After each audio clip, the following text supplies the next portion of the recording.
content of this podcast is intended for those of age. It may not be suitable for some audiences. Listener discretion is advised.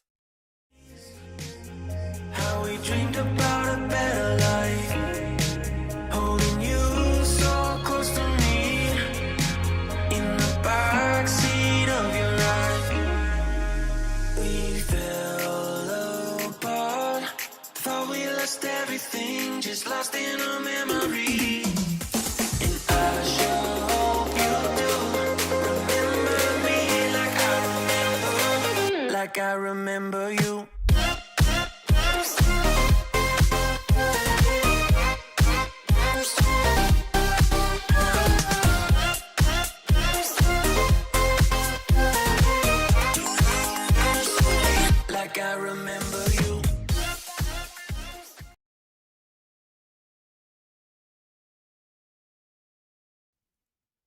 Okay, we are live.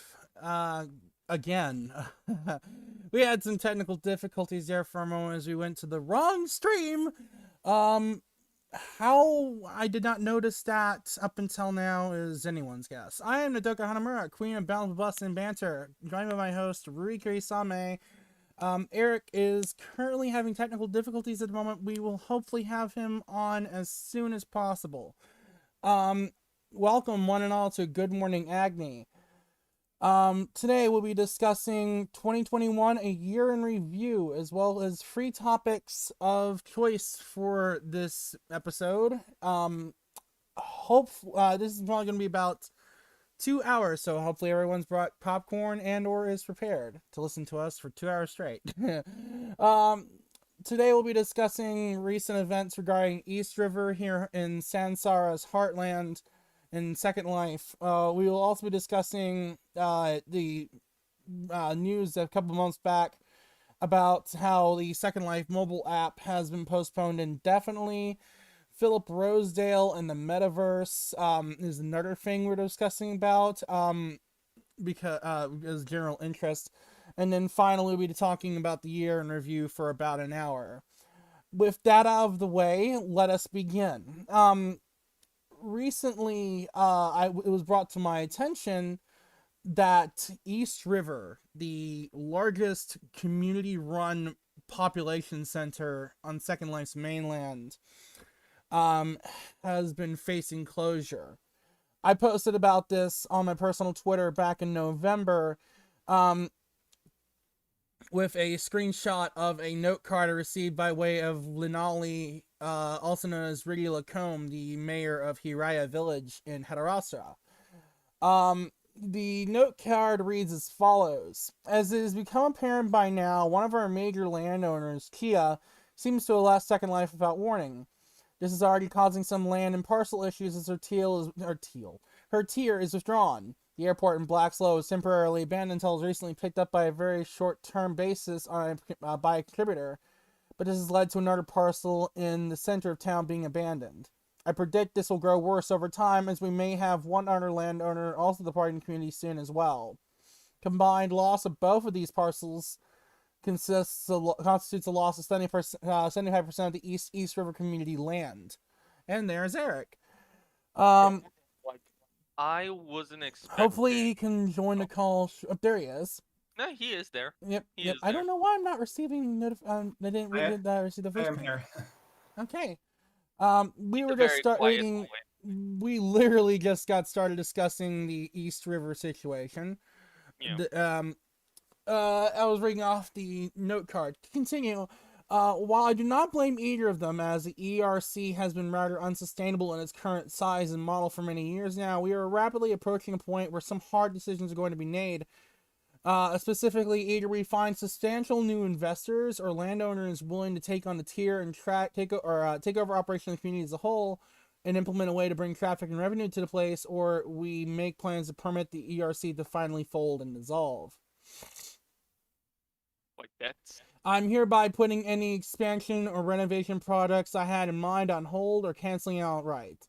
I'll only be periodically checking for grief, broken, and squatting until such time as it is clear what the future will hold. Should brighter days prevail and something be worked out, I of course will be honored to continue the role as I have had in the past 14 years if the new landowners will have me. If you have any concerns about a particular location or build, I advise you to check land ownership of that specific parcel and contact the landowner directly. I am not a landowner, I am a land groundskeeper, so I'll be unable to assist. Please coordinate amongst yourselves accordingly. I'm not in a position to assist or facilitate. Please distribute this note card to any you think you may be able in a position to assist.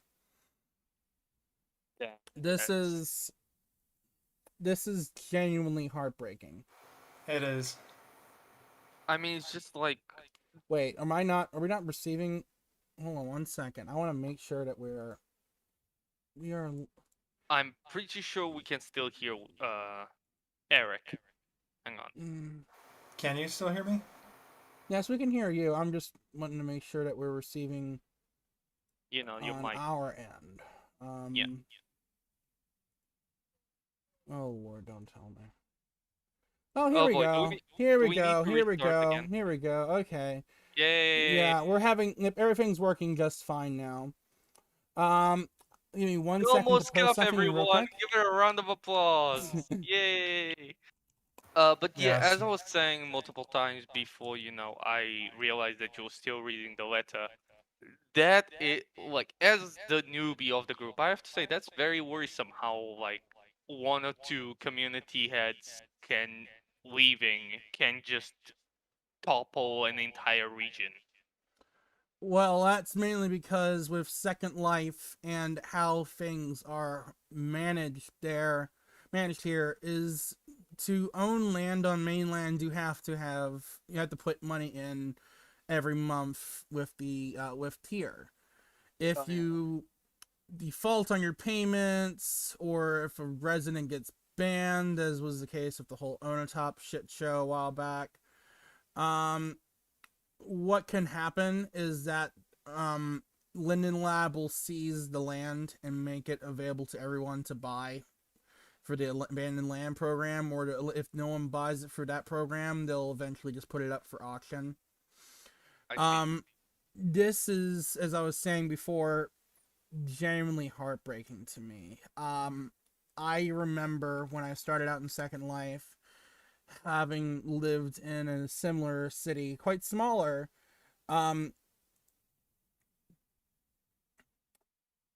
quite smaller than East River.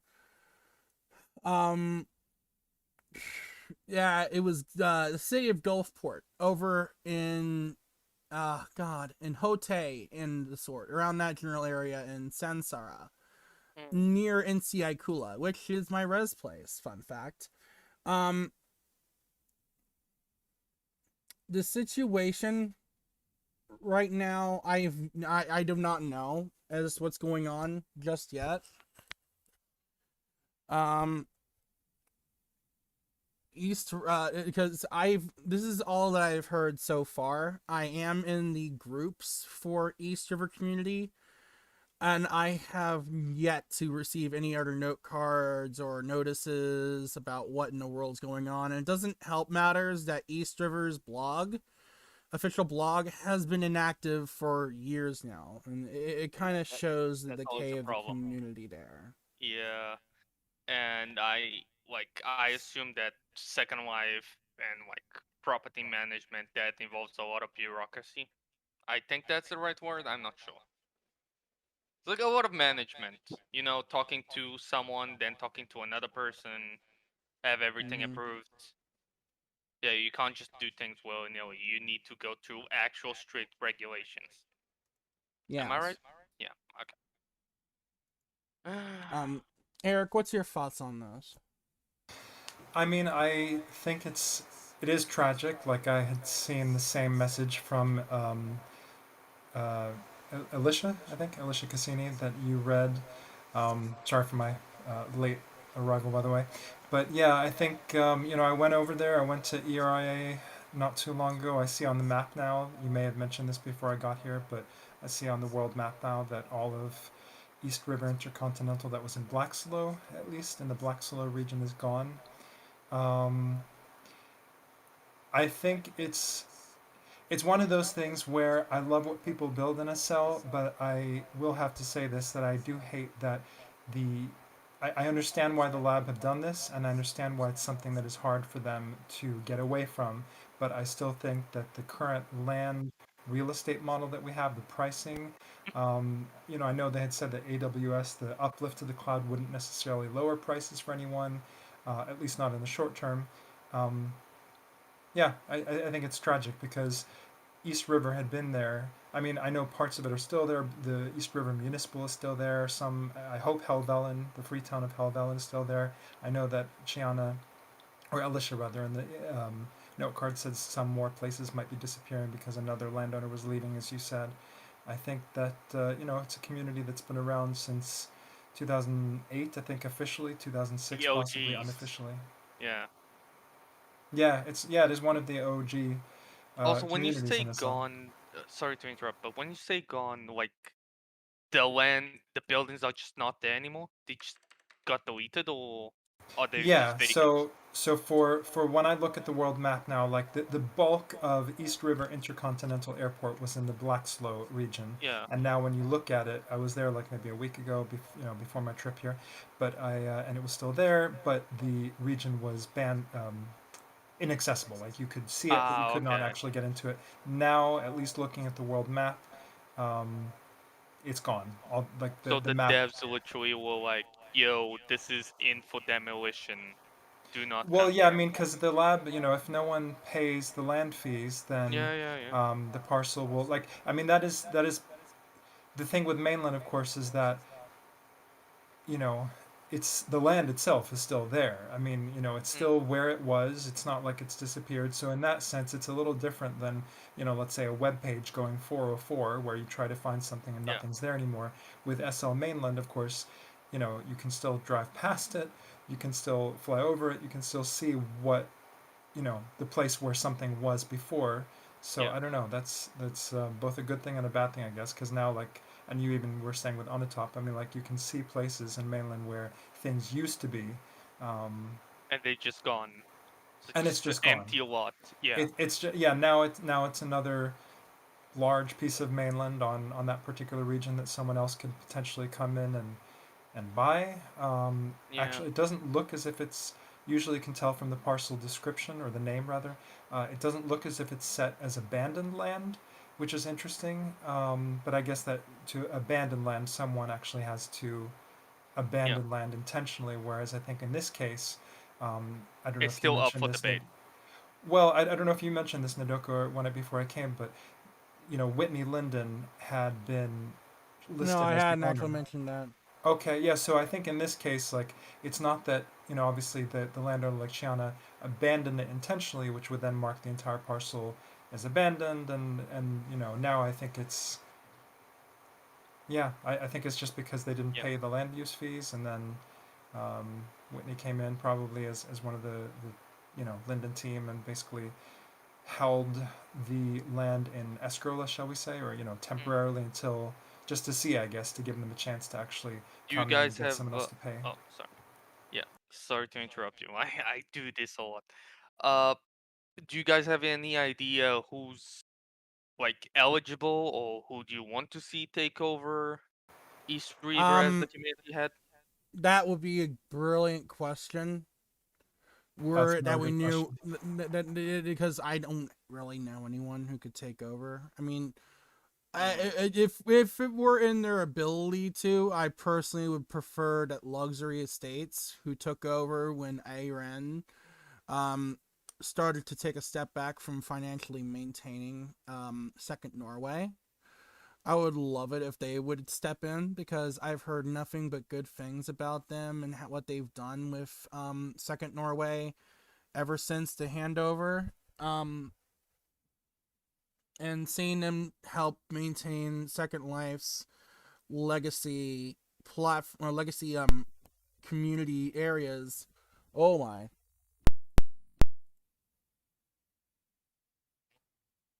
Oh boy, we have technical difficulty. We have technical difficulties. Please hold on one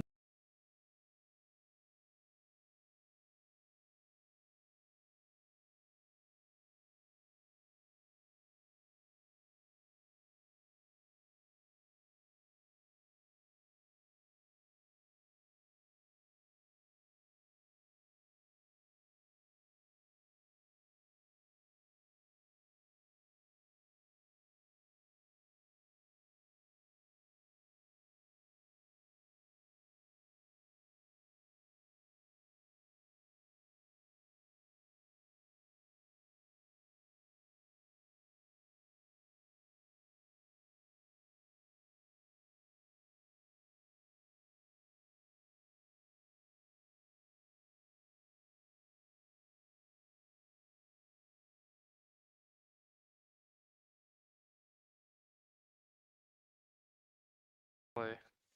Okay, we are back. Sorry about the technical difficulties. As I've mentioned, probably alluded to before, I run this stream using Linux as the operating system of choice for me when I am doing anything that doesn't require Windows, the cursed operating system.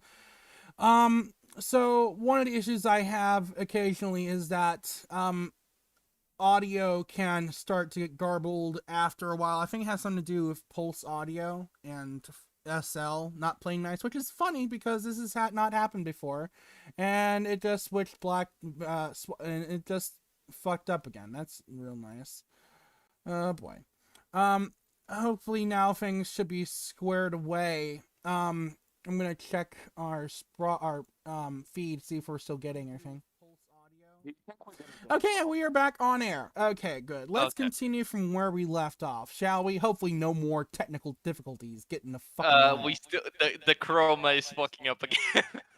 Again, I think it's default. It should fix itself momentarily. On my screen, it's looking fine. But is your that's PC not... going through a rebellious phase?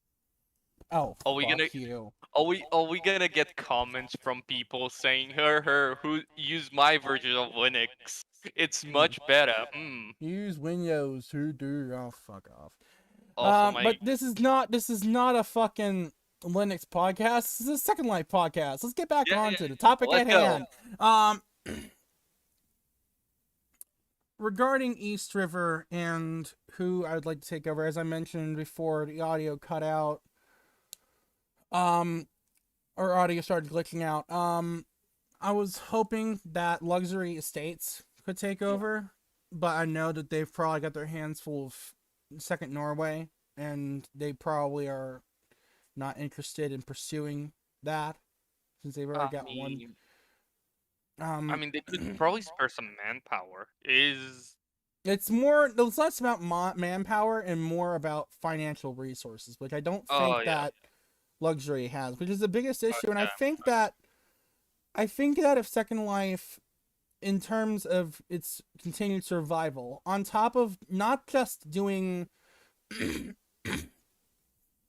things to improve platform performance, eventually trying to shift into supporting VR eventually, once we are capable of doing so.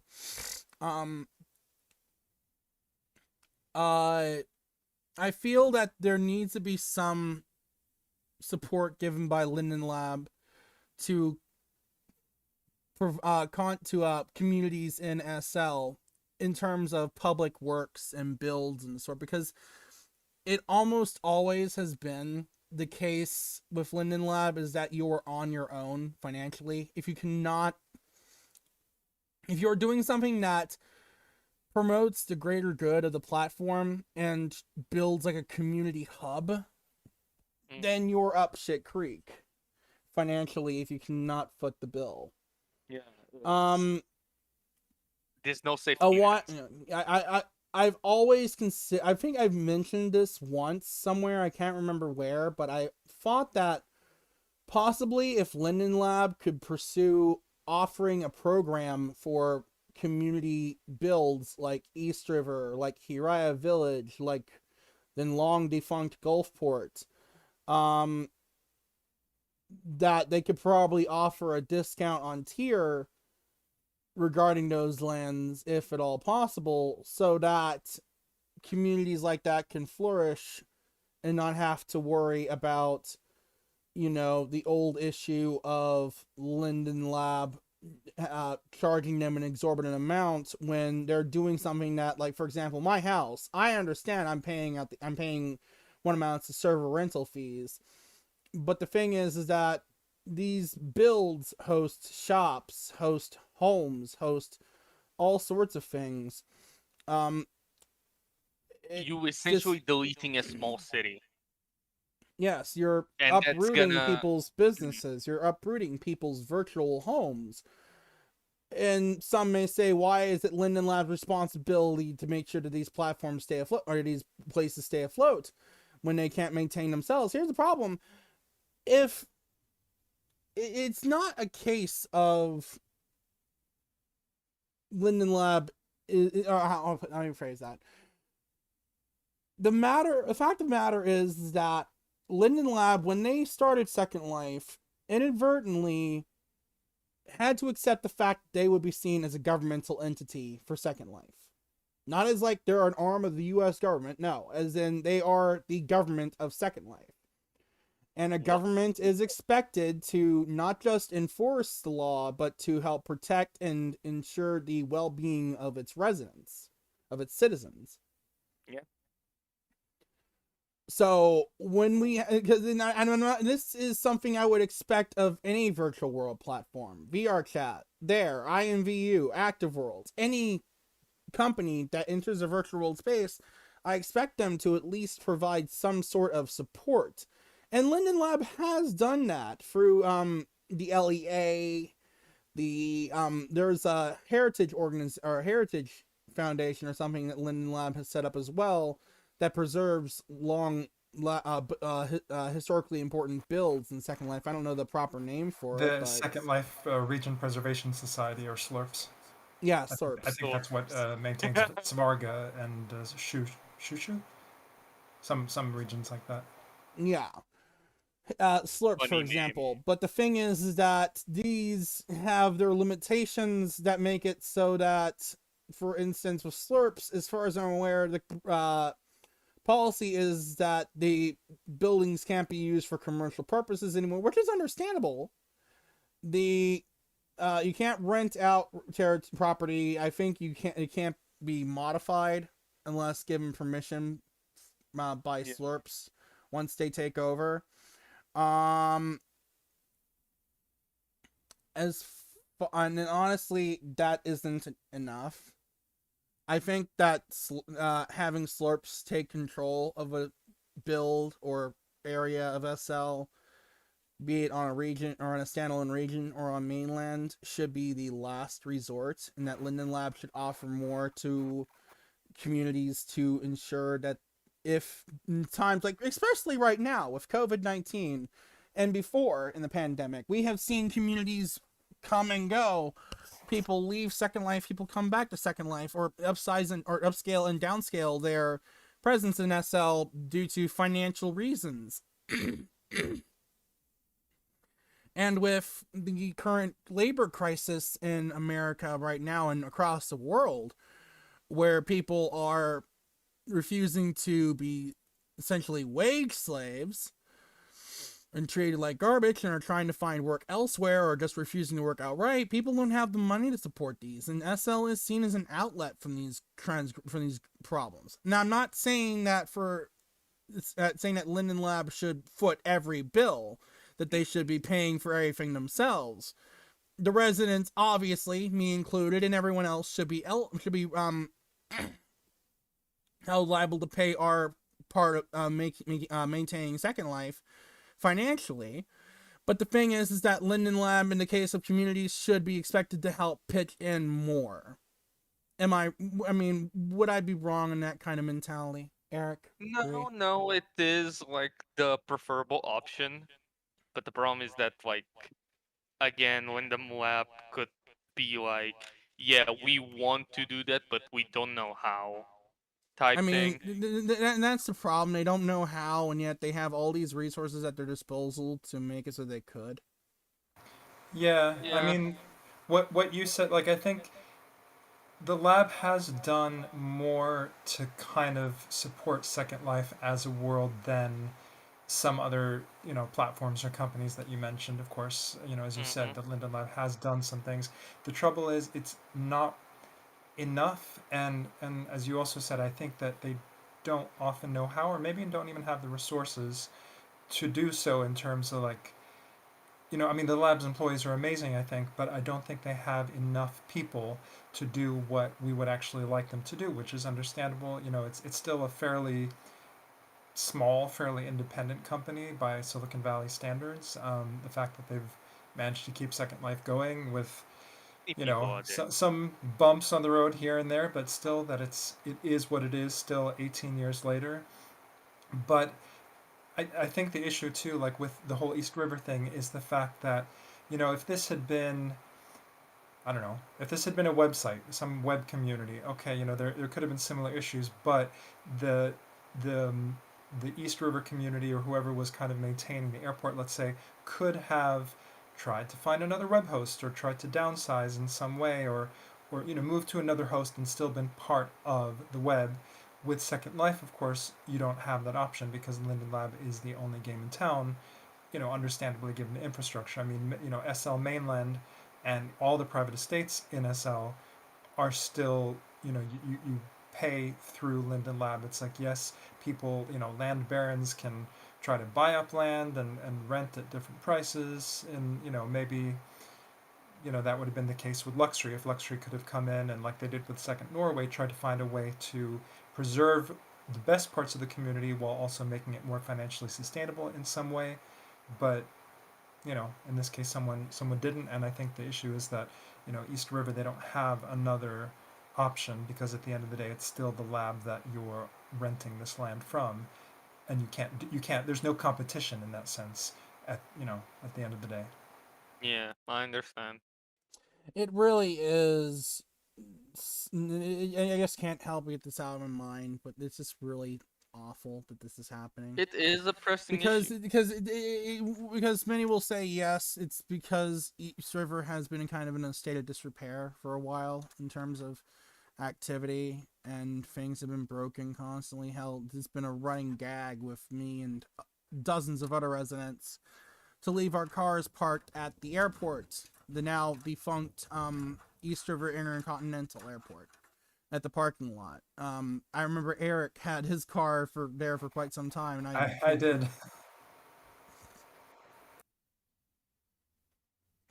Man. Yeah, he had like a car. I don't know if what it was.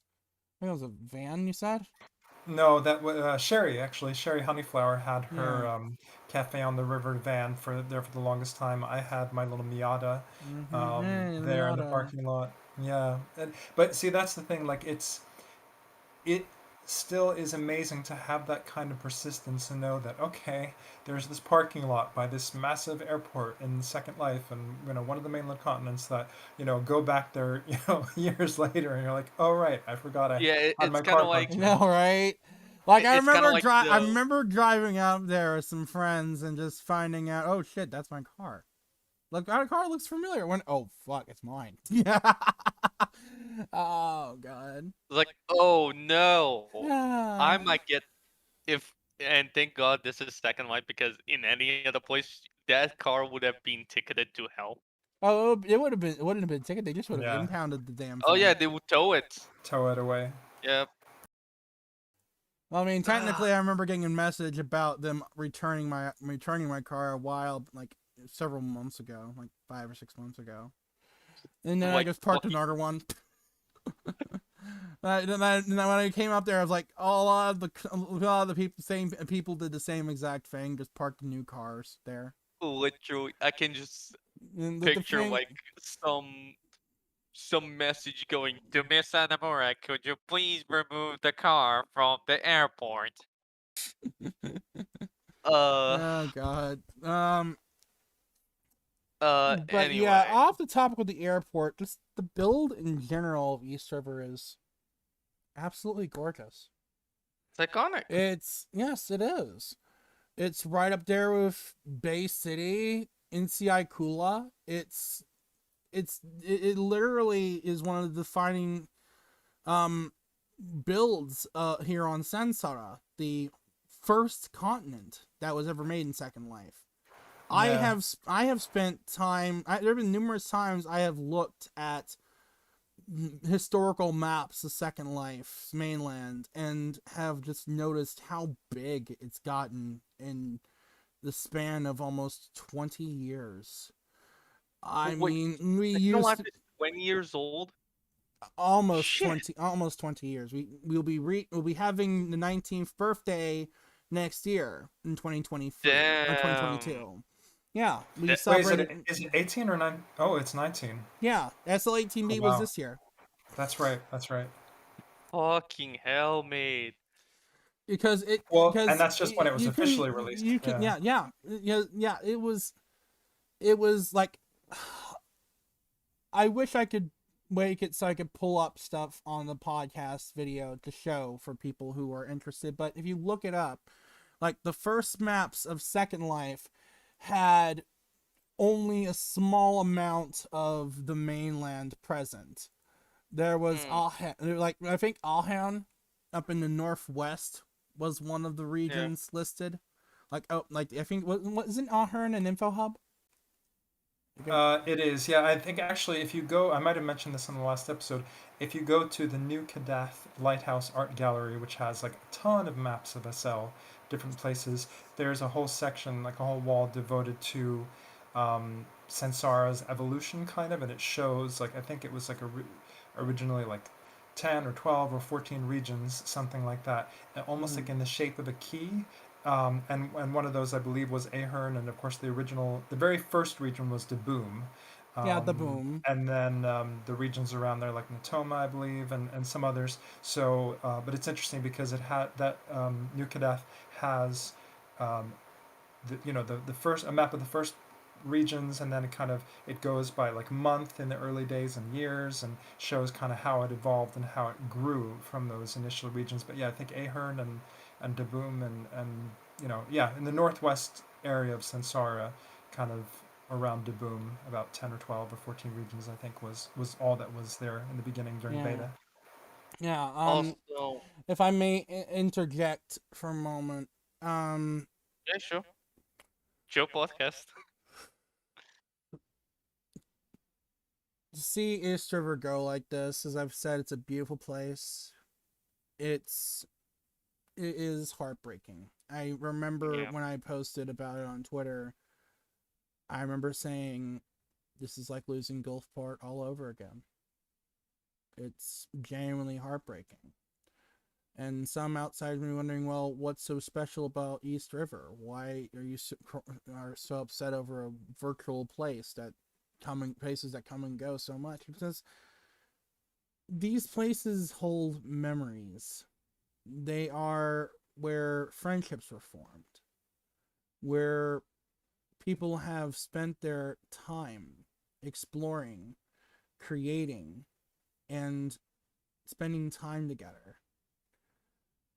It would be the same if many popular places in VR chat just up and disappear, like the Black Cat or Summer Solitude or any of the popular worlds in VR chat, or if active worlds were to go under, or if it's like seeing something from your childhood or somewhere where you grew up, exactly. or where just seeing it change. I remember when I was several years ago when I first laid eyes on my childhood home for the first time in what was over a decade. The place looked nothing like how I remembered.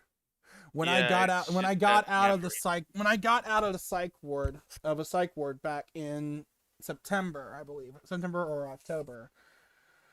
I actually had no method of transportation to get home. Thankfully, the psych ward and my home are in the same city, so while it was a longer distance than I had been used to, I was actually afforded the opportunity to just walk down my childhood home's street and see it firsthand, because I had only seen it via Google Maps and Street View. And while some things were very familiar, it was not the same. Yeah, it's same thing happened to me when I came back to Portugal. I had the chance to, oh look, it's my old home, and then I realized, wait, n- n- uh, businesses like the cafes and the chicken shop that were like right next to my home, they're They're not there gone. anymore. Yeah. Yeah, they're gone. And It's even as an outsider, hearing you two talking about it with such heartbreak, it still stirs up those feelings of like, this means a lot to people. This shouldn't go away. Please don't let it go away. Well, and yeah, and oh, sorry. it's okay. Yeah. Well, I was just gonna say when you said VR chat, like the interesting thing with SL, of course, is that I've been to the Black Cat, I've been to the Great Pug, in VR Chat, some of those places, and of course the difference with the VR Chat. I'm not saying that those places are any less meaningful to VR Chat users, but of course No, those no, are no. instance places. There are many different copies of them. You don't necessarily True, share yes, the but the same thing instance. is that SL the is unique. instances all share a similar map or world. Yeah, of course, so people have their own memories of that regardless of whether they shared the same map with everyone. With SL, of course, the thing is too that it's unique, and because of the fact, like, I mean, when you talk about like your childhood home or the or places that you grew up, I mean, the fact with SL, I think more so a little bit maybe than worlds like VR Chat, in SL, because of the way it's structured, because of the way people can have land in these areas of their own, then it is very much that feeling of building your own home, having your own home populated with what you want to have in there, still feeling like you're connected to a larger world, with mainland at least, um, which, not that people can't feel very, very connected to the art chat worlds and the people they meet there and the time that they spend there, but with SL, of course, it's in a different kind of social fabric, sort of, because of the fact that you are in this world and you can have your home there. More interactive. Yeah, I have to And agree. I want yeah. to close this Mm, discussion with the following message. To anyone who's watching, if you or anyone you know has any information or leads on whoever can help out East River at this time, I implore you to get in touch with groundskeepers or whoever at East River will be helping maintain this whole situation. I don't have any contact information. I believe you can find them. Eric, do you have like a well, you can look a in link these of contact. Well, I mean, Alicia Cassini, I think, is the only one that I really know of that's like, I mean, she is the groundskeeper. She's built so much yeah, I of think East River, if anyone has any way to help out or knows of anyone who can help out, please get in touch with Felicia Cassini. It would mean the world to quite a lot of us, especially since the studio, quote unquote, and slash my home here is just a hop and a skip away from East River, and I really would not like to see it go. But Moving on but to but we must yeah, regardless move on. Um, this yeah. was this was news back in October, but I wanted to discuss it here.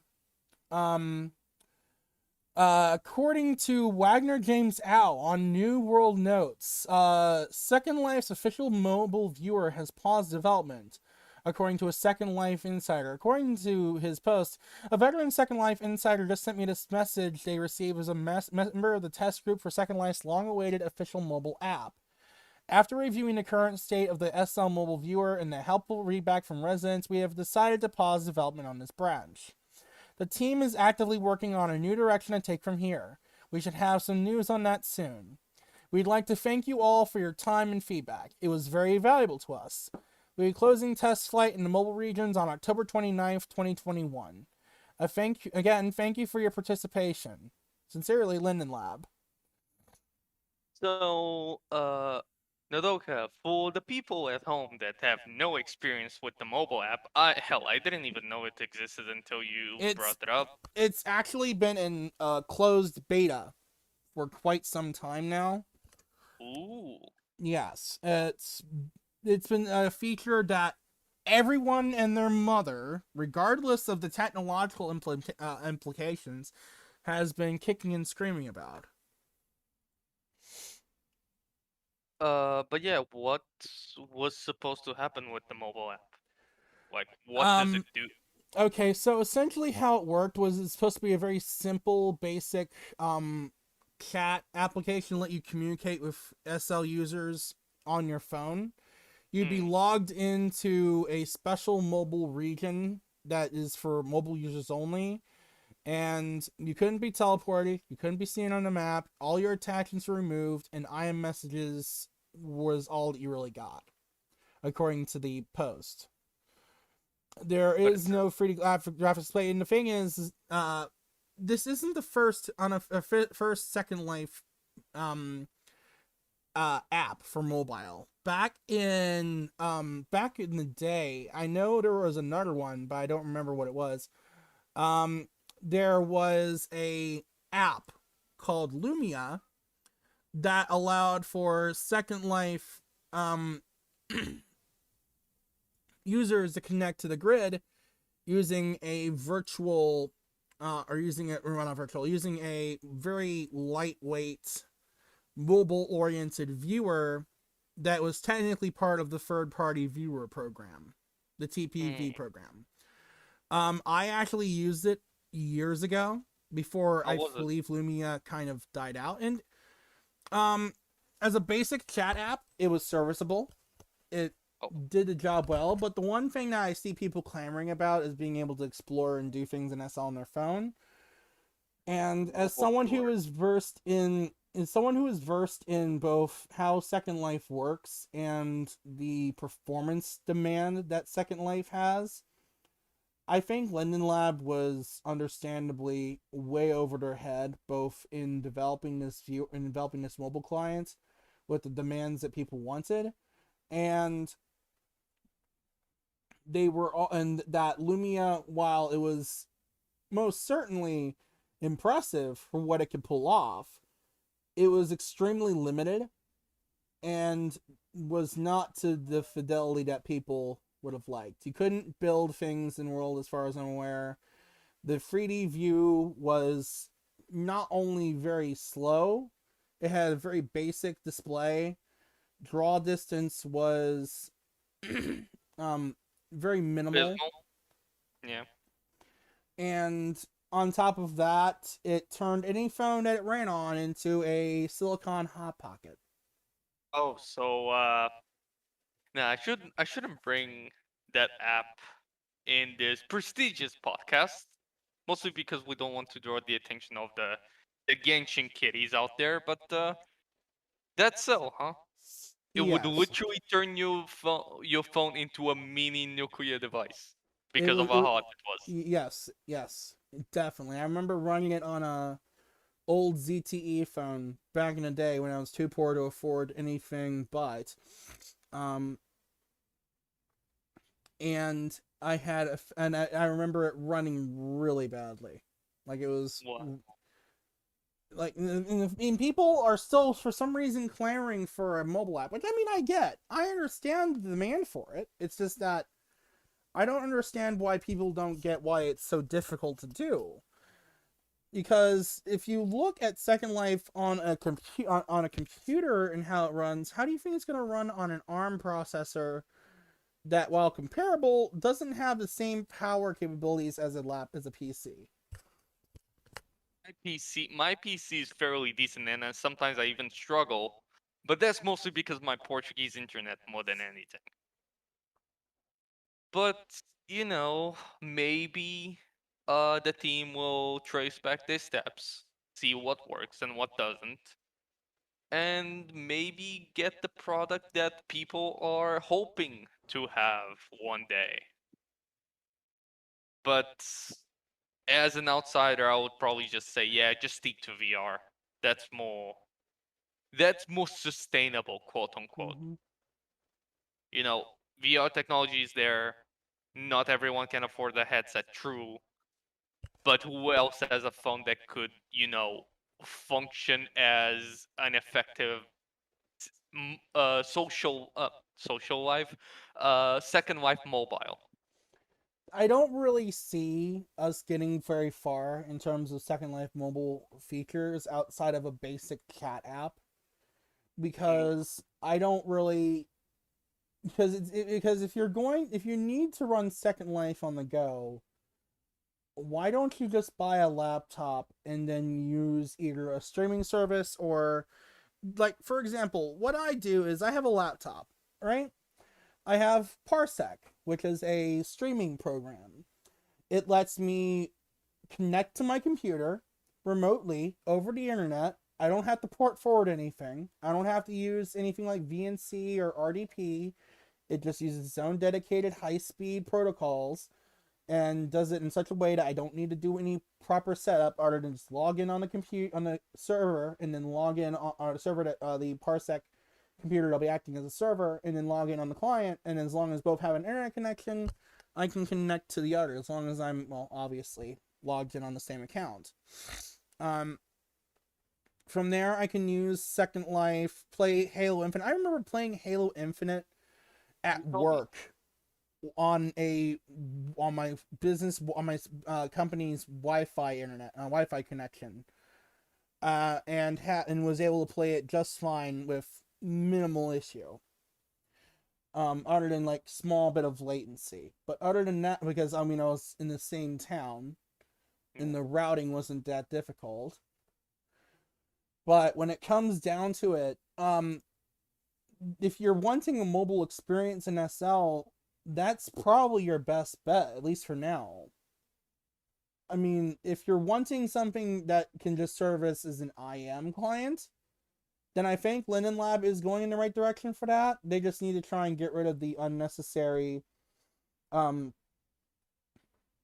mobile users only region thing. I think what they probably should have done in the first place is try and augment Second Life in such a way that, just like how you can on Discord, residents could show up as on mobile instead of as on a desktop client, and their agent wouldn't be present in world, which agent is the server side presence of an avatar, for those who aren't aware.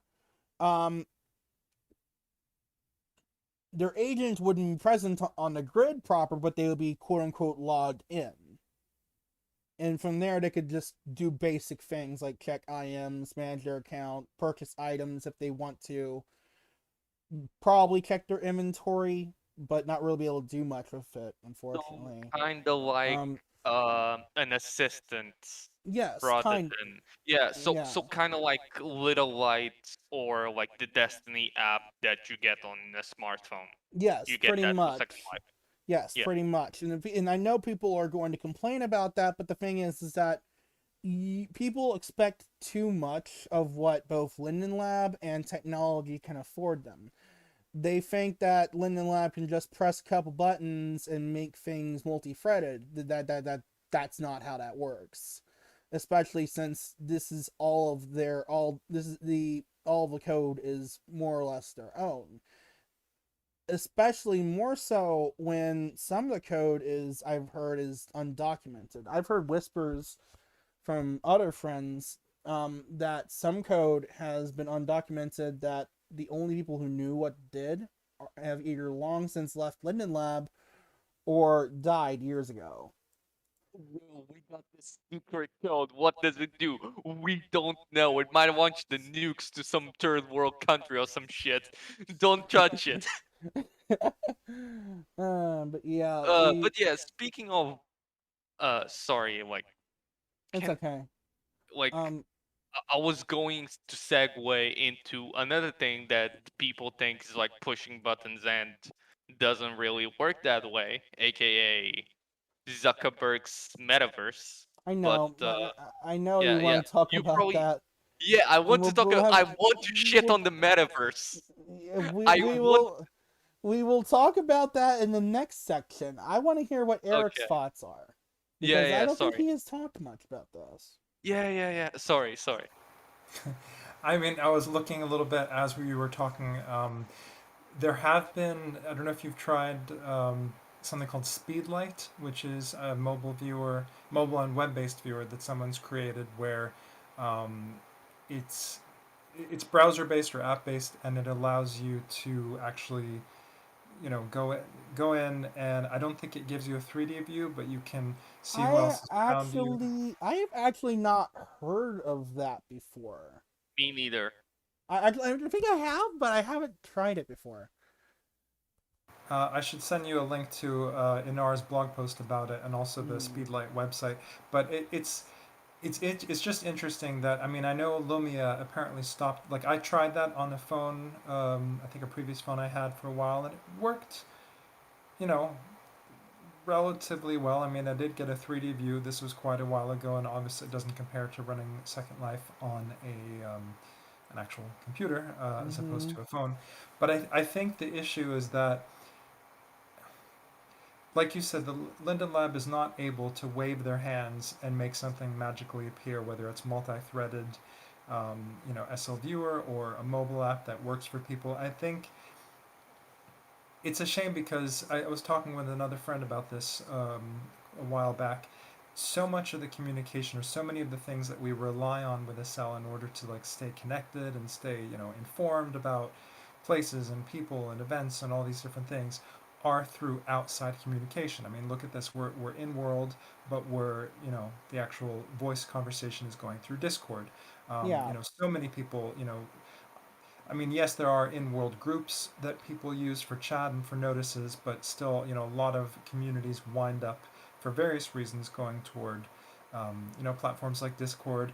I mean, and then you have, I think, I don't know, I think the issue is that Second Life is so many things, and the software is so complex, and like you said, there are parts of it that even the lab's employees don't necessarily know how it works or what some of the code does, because it's been around for so long, and like you said, people may have left. And the problem is, I mean, you have features in SL like SL groups and SL group chat that they do what they do. They don't always do them well, and they've been eclipsed for communication purposes by platforms like Discord.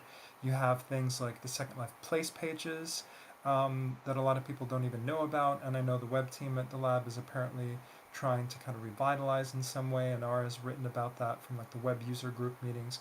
I mean, there's all these kind of additional features in the world that are there, but either people don't know about, or they know about them and they wind up needing to use other platforms, other services, just Yes, because exactly. it's not enough. Like Second Life, the world, Second Life does some things really, really well that other platforms just either haven't tried to do, or haven't managed to do. I mean, the fact that we have a contiguous world, the fact that we have real time prim building, and even if you build with mesh, the fact that you can actually move mesh objects around and resize them and all this in real time with other people. I mean, there's so many things that SL does better than any other platform that I'm aware of, but then it has all these other features that are just kind of half baked. And I don't mean half baked to kind of disparage the lab's employees in any way, because I think, like I said, half baked probably mainly because of either leadership issues or just the fact that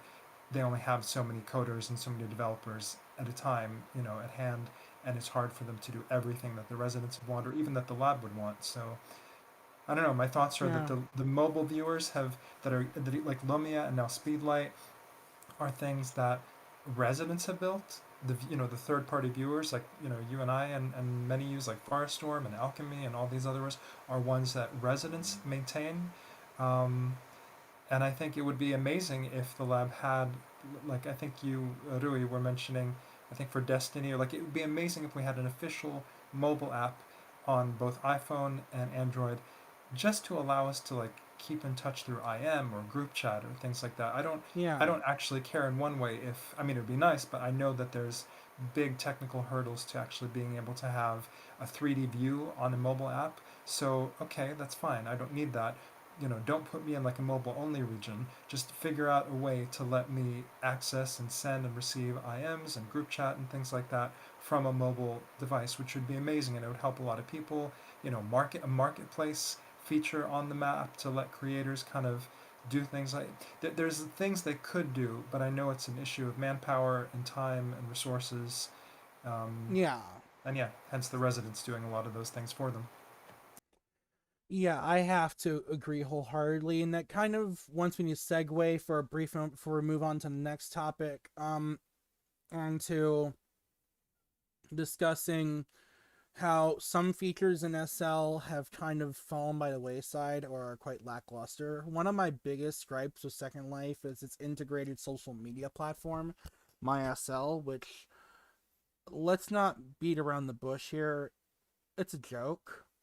You literally did not know MySL existed.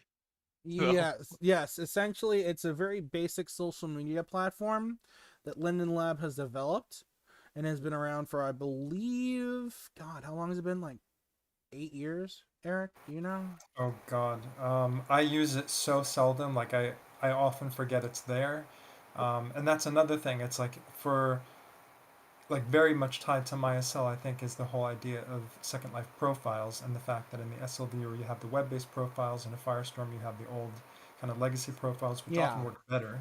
Um, but yeah, MySL, I will do a little digging as you speak and see if I can find out how long it's been around. yeah. Yeah. My SL would benefit immensely from an overhaul and promotion of the platform. I personally, if I were in charge of the web development team at Linden Lab and I was given pretty much free reign by Patch Linden, what I would do is I would try and integrate more features into my SL, and I would also integrate them into work with the mobile team to try and integrate them into the app as well, and try and see if they can be integrated into the third-party viewers. Let's pick a hypothetical scenario.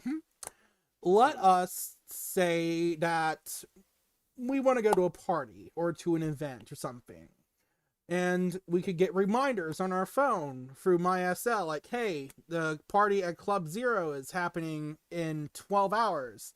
Are you still coming? You could confirm or deny through a notification, or confirm you're going to be coming or not through a notification.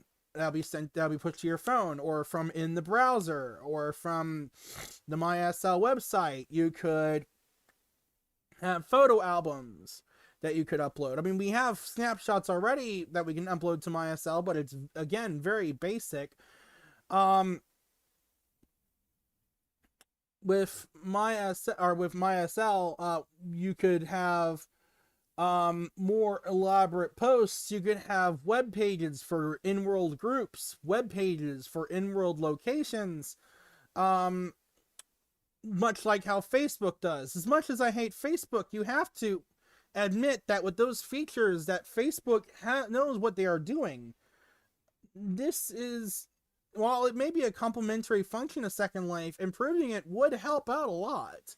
It would make communicating with allow new residents to find places to visit, allowing residents to keep in touch outside of in-world a lot more accessible if they don't have an alternative method, like through Discord or the sort, and they are not online and unable to use IMs.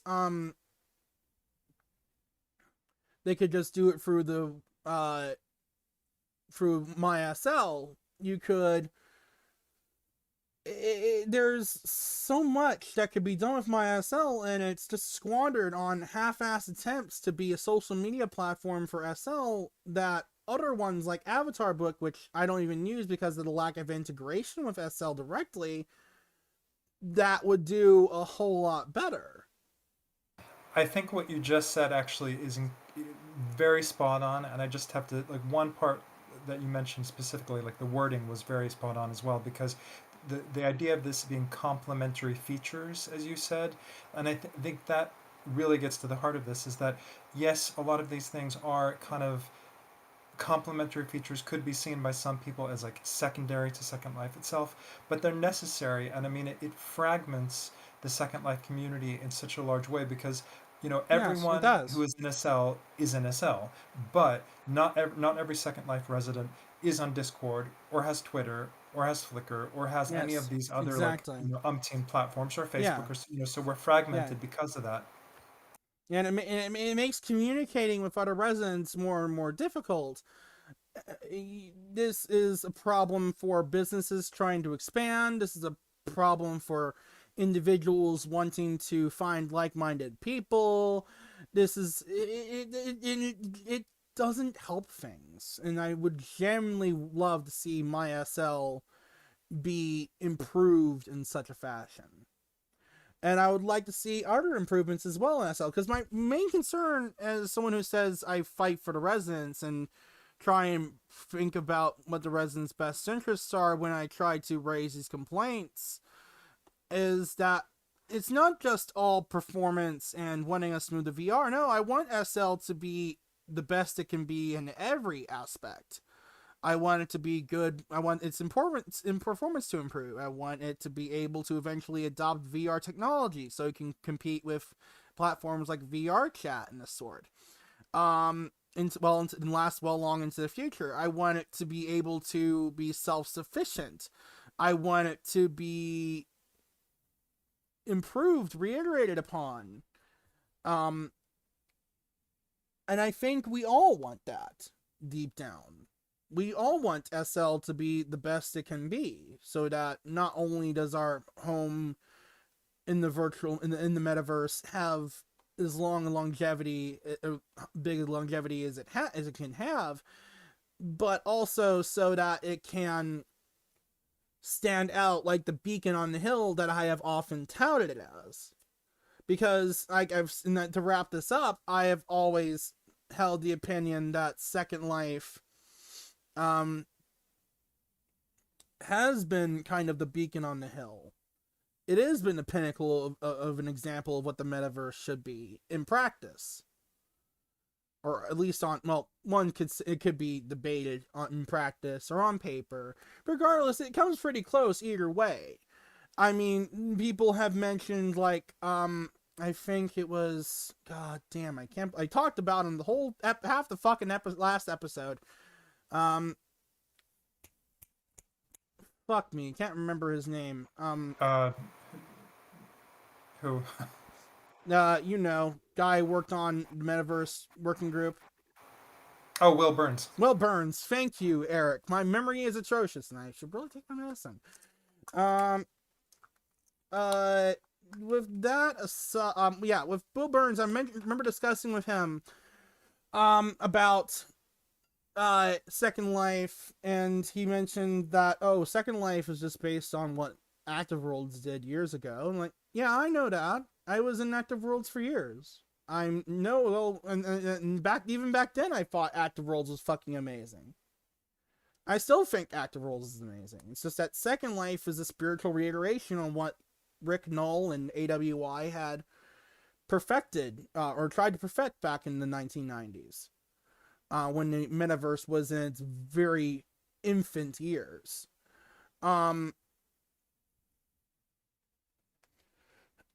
When it comes down to it, we all want SL to be better. We want Linden Lab to do better, not just for our sake, but for the sake of the future of our home.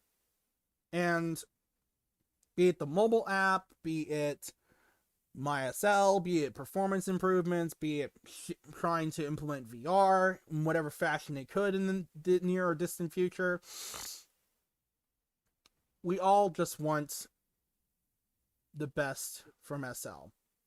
I mean, it's natural. And I think that them abandoning development temporarily to take a step back and reassess things is probably the best course of action, because the approach they were taking did not. It felt janky.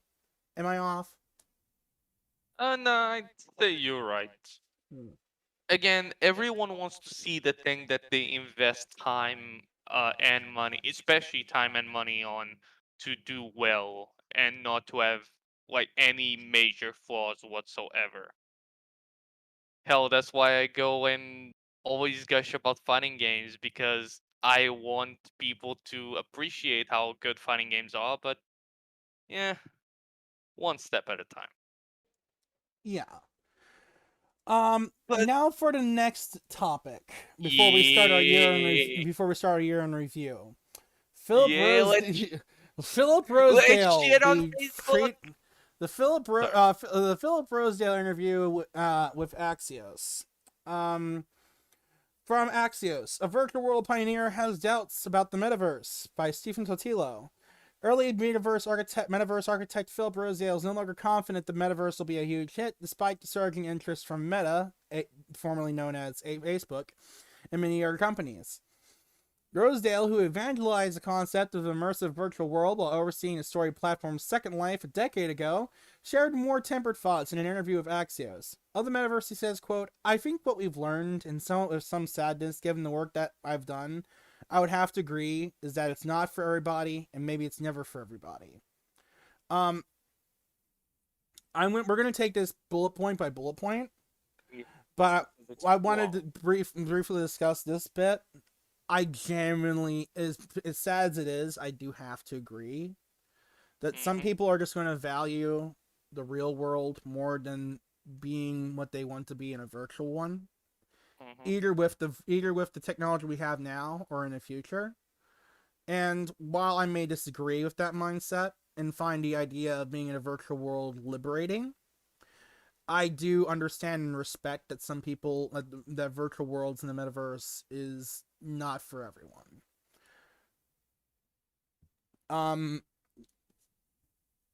That isn't to say that the metaverse as a whole, regardless of platform, is destined for stagnation or failure.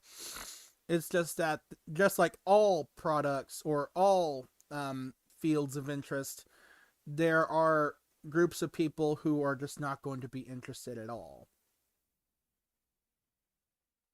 Especially again because most people that use Facebook nowadays are boomers, True. which Yes. they have no interest or no. Wait, no, I was about to say no interest and like no we desire. mentioned, like I've said, there are quite a few people who are of that age who are interested in this. So it's not, it doesn't really fall along age group lines as much as it does fall among, I wouldn't say, I'd say certain mindsets. But on to continue the discussion and getting into what Ruiz wanted to talk about. Meta's chances of succeeding, Meta's chances of succeeding with their new metaverse project. Philip Rosiel said, "quote Well, I hope they don't." What did you have to mention? I remember, you've been wanting to talk about this, but what is it about Facebook that you wanted to discuss? The whole, Yeah. So, ladies and gentlemen, on the first episode of this podcast, I took a dump on Facebook and Meta and said that it would never catch on, and that it's an uphill battle. There's many struggles, and it will probably never catch on. The next day, I get a tweet that's quoting an article from Business Insider with the title, uh, Mark Zuckerberg's metaverse could fracture the world as we know it, letting people reality block things that they disagree with and making polarization even worse. And I literally said, metaverse just fucking killed itself. That is genuine. Yeah, I have to agree that it is genuinely concerning. Because can you repost that in the group chat, just so we're aware? You just need to scroll. Yeah, sure. Hang on. Just repost it for convenience. Here. Okay. I just literally tagged my link. Yeah, so because I saw that and I was like, okay, what's the point of a social media or a virtual world? To meet new people and to interact with. Yeah, exactly. How can you have those experiences if you literally locking yourself in an echo chamber with only people you agree with? Yeah. And like, again, these bullet points, which if you want, Nikki, you can go further into it, but just that tagline alone makes it so that, and we already know how polarizing Facebook has been with like certain topics, and how they pretty much just stealing your fucking data to sell to other companies, and how much like companies want to advertise on the metaverse. Like, those were already like big things that people were against, because let's face it, nobody wants to live on the bad end of Ready Player One, where corporations tell you how to enjoy things. And this just seems like it. It's literally just, Yeah, it definitely echo is chambers. it definitely does raise a red flag, and I know that there are going to be obviously quite a few people in support of that kind of thing, but the overall majority, I feel, are going to be raising red flags and see the alert on the horizon of what this could mean Yeah. for social discourse, not just in the metaverse, but in the real world Virtual as world as well. a whole. Real world Oh as a yeah, whole. yeah, Yeah. virtual world and the real world as a whole. Yes. Yeah. Yeah. To continue the article, Rosedale oversaw Second Life company Linden Lab from 1999 to 2013 at a time when virtual worlds were more novel. He now runs spatial audio company High Fidelity. The draw of a metaverse then, as he recalls it now, quote, is that inevitably we would all spend an increasingly large fraction of our lives in a virtual world. Then it goes on about talking about what Second Life is and what people can do in it, which if you're watching this podcast or listening to this podcast, then chances are you already know this. Yep. Rosedale says he highlights some lessons learned from Second Life. Firstly, people can come together in an online place and actually treat each other well. He said, noting the conviviality of many of the services used. And I have to agree, like, I have had a couple of bad experiences in SL, but the thing is that they are usually washed out by the new people and the friends I spend time with, and all those experiences wash out the bad.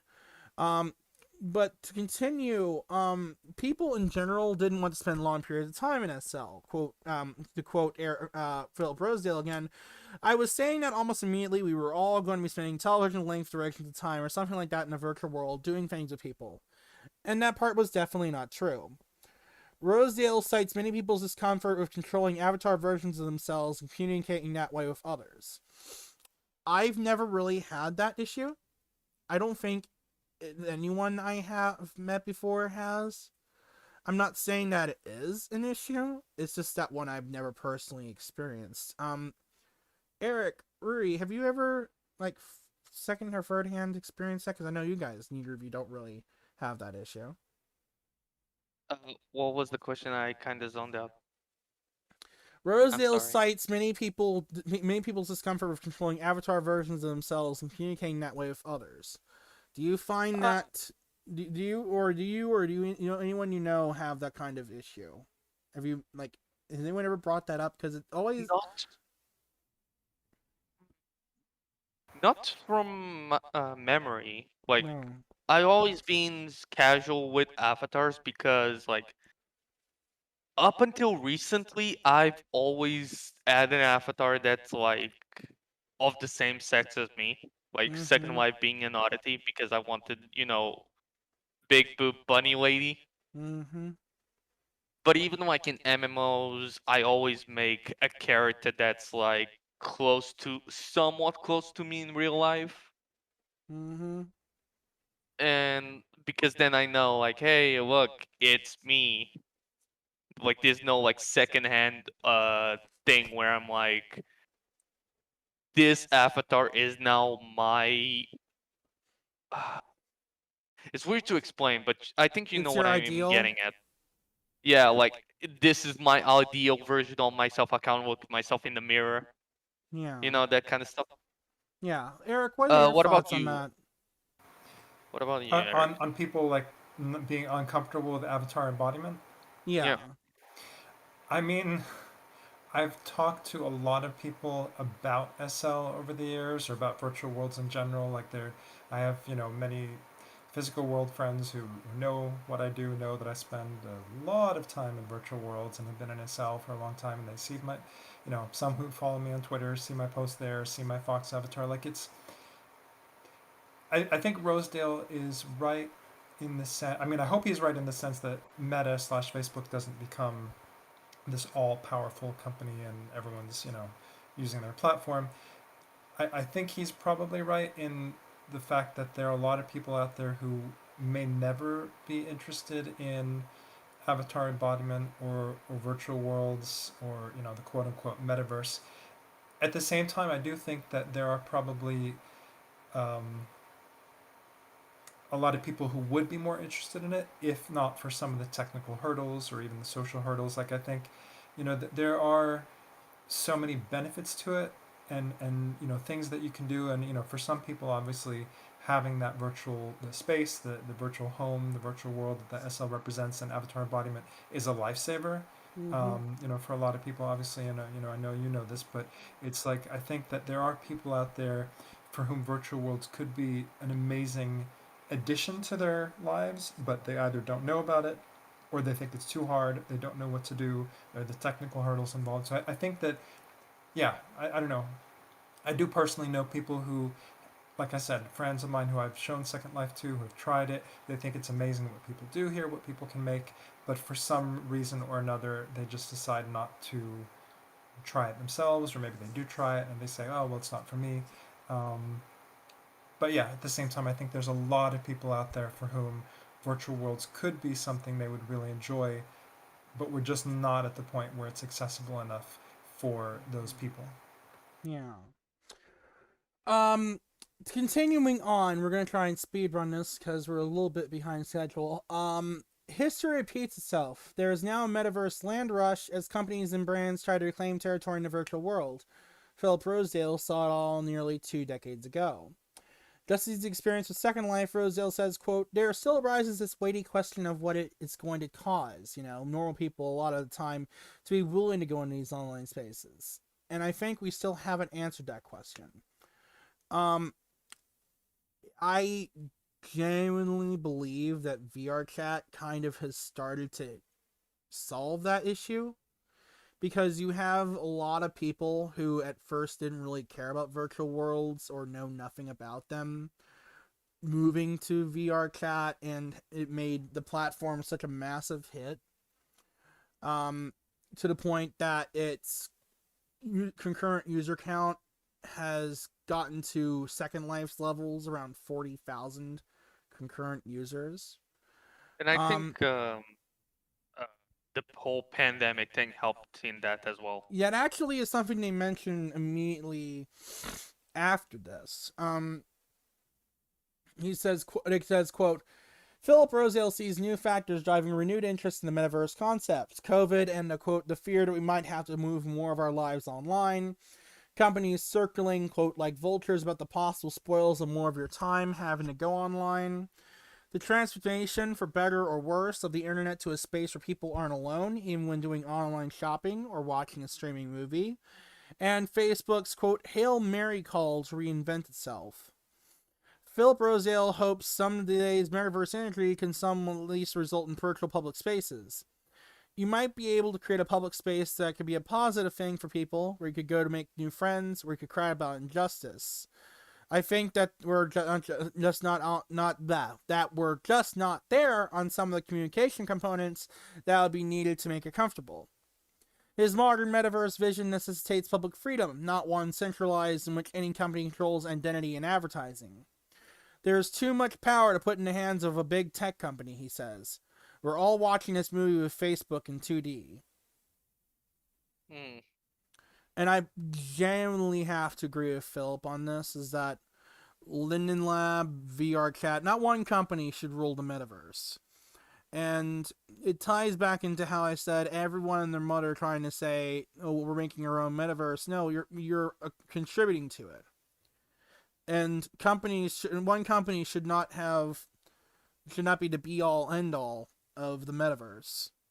There should be multiple interoperable platforms where if one shuts down or one is banished from, they can go to another to start anew without having to lose absolutely everything. That would be the ideal example of the metaverse. But when it comes down to brass tacks, we are nowhere near that kind of function in the metaverse for numerous reasons. Intercompatibility, it's so many issues. Like, where do you even begin on how to describe what the hot mess we are now compared to what many people, even the prescriber of what the metaverse was, Neil Stephenson, back in his book Snow Crash, had assumed that the metaverse, and others after him would assume the metaverse would be like. I think that thing sorry to cut you. It's like I think that enthusiasm of like everyone jumping into the metaverse, I think that's only like a fiction type thing, you know? Well, how would you define a fiction type thing? Like what Like it's okay, like yeah. they're pursuing it like they're pursuing it half-heartedly?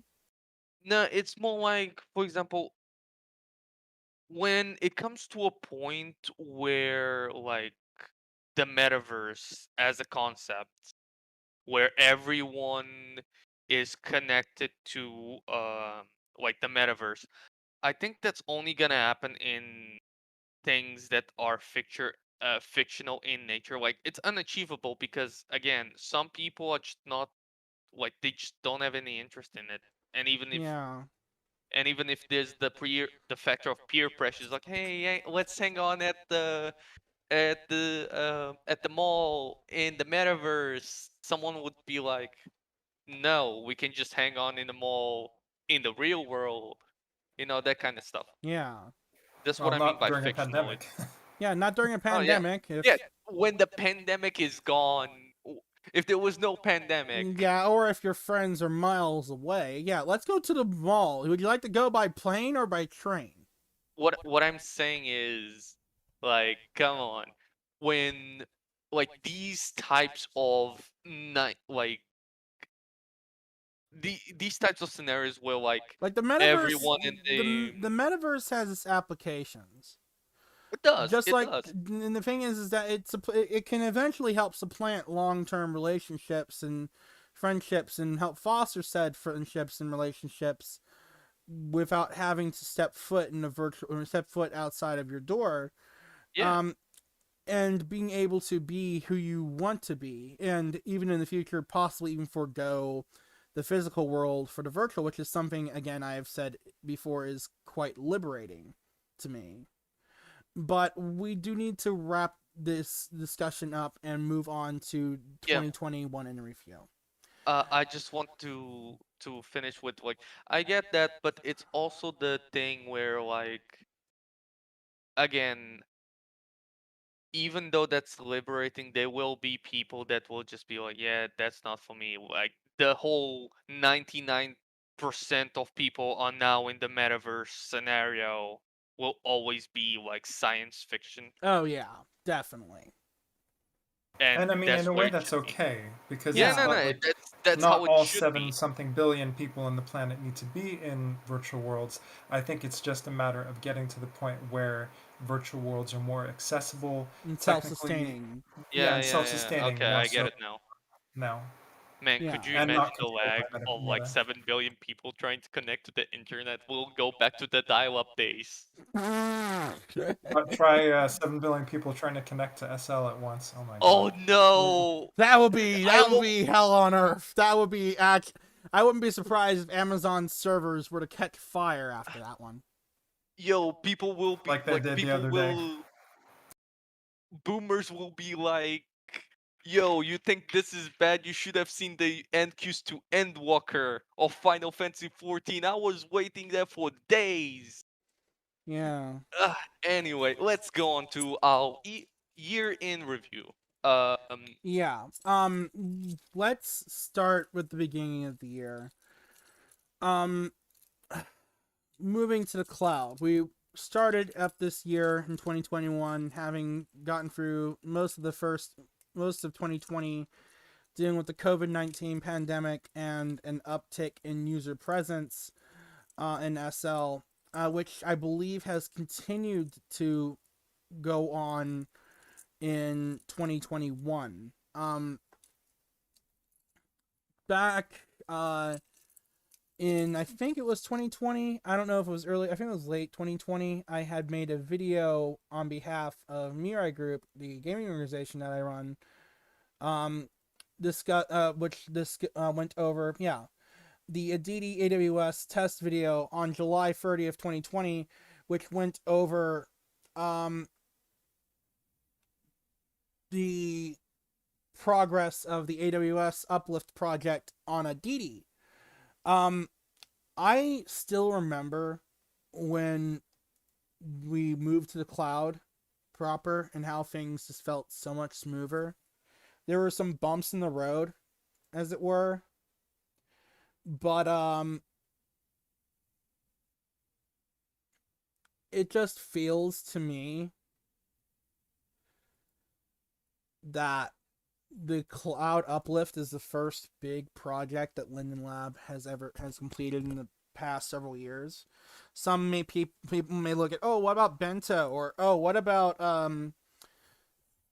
FitMesh?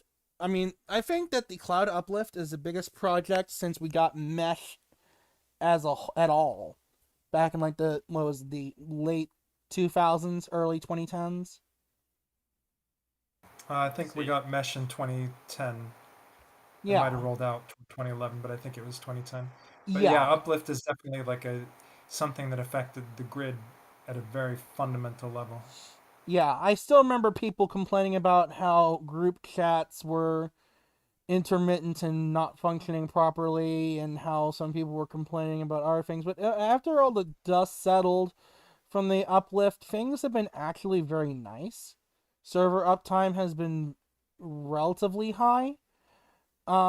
Compared, as far as I'm aware, compared to before. I remember, I don't know if it was before or after, but there was one time when my mother, SL mother, Cha Cha, her home region in Heterosa, which I won't be disclosing for many reasons, went down one night, and she came to me asking like, "What's going on? I can't. Me and Taka can't get into our house." And I go over there, I investigate things, and it looks like the server's down on the region's down on my end as well. I file a support ticket with Linden Lab. Next morning, they get back to me and say, "Hey, we've restarted the region. If it continues, we might move it over to a new host. Thanks for letting us know." They've been it seems like the cloud uplift has been net positive. It hasn't brought about the improvements that we hoped it would in terms of price and whatnot, but I feel that hopefully, as time goes on, we can probably figure out a way to help lower costs both for Linden Lab and for end users, be it for tier or for region rental. Though, with what happened immediately after the end of the uplift, I think is something that kind of put a damp in our spirits, as it was for everyone. And of course, I'm talking about the death of CEO Ebbe Altberg. I remember waking up back earlier this year and hearing the news that Ebbe Altberg had died, and it was shortly, I think, a month or two before SL18B. I remember getting the news. Everyone on the SL news media was talking about it. And I just remember hearing in my head, the day the music died. If anyone knows that song, No, I'm not familiar. American Pie, I believe. American Pie. Yeah. Which one? By Don McLean. Yeah. Yeah, I but know which it. American Pie? No, not the movie. Oh, The song, Rui. But the thing is, I made a post about it myself on my blog, which, Yeah, I remember reading that at the yeah, time. it was. I can't remember if I cried when I read about his widowed bride, but something touched me deep inside the day the music died. That song was in my mind, and I eventually just broke down in tears, writing about the whole situation. And some may wonder why I would hold him in such respect and reverence for a man I've never even had the opportunity to meet. Is because that, as I mentioned in the last podcast, Ebbe Altberg was one of those few good Lindens that us in Second Life have been honored to have been under the governance of. I'm remembered of his quote from his, I believe it was his first days at the lab. Do what is right for the residents. And that has been something that I have firmly believed in and supported as a mentality for Linden Lab for years and wanted them to stick by.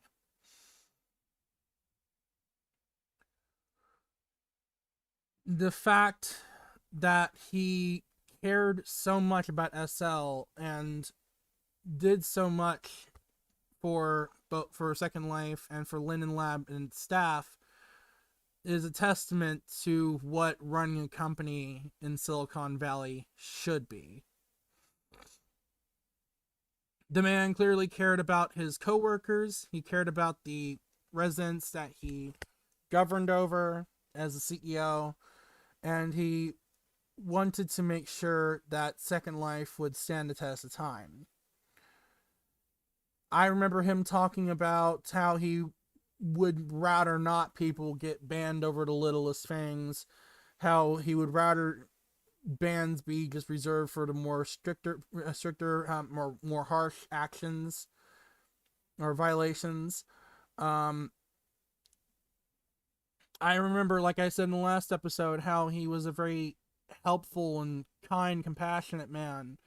I remember how when I was researching on him, when I was writing the pseudo obituary for him on my blog, how his son had been a Second Life user well before he turned 18, and eventually got banned and pushed back to Teen SL when it was still around, and that eventually convinced Ebbe to pursue working at Linden Lab because of how much he was enamored by the platform by his son, introducing it to him. And it just feels like from the very start, Ebbe Altberg had a genuine passion for Second Life and really wanted to see it flourish. And it's genuinely a shame that we lost him.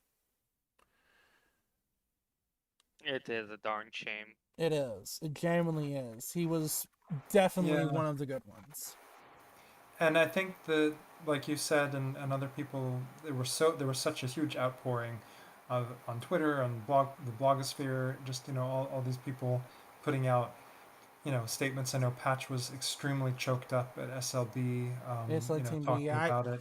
I remember being there at the opening of SL18B and hearing Patch talk, and I could sense in his voice that he was holding up tears. He was desperately trying not to cry, and I feel for him. Yeah. It's both tragic, but also I think that kind of, even from people at the lab like Patch, to be that choked up and to have that kind of reaction, and people like April, who I think we had talked about, had tweeted about a memory of Ebbe, and all these other people. I think it is still, for all the tragedy involved in losing him, and in the way he passed, I think it's still a testament to the, as you were saying, the fact that how he ran the company, how he, the kind of CEO he was, obviously, the employees wouldn't have had that kind of visceral, emotional reaction to it. Patch wouldn't have gotten choked up if Ebbe hadn't been a genuinely good person, in addition to trying to do his best as a CEO. And I think it might have been Inara I was talking to about this, or someone else, I can't remember at the moment. But when he passed, and given the outpouring of not just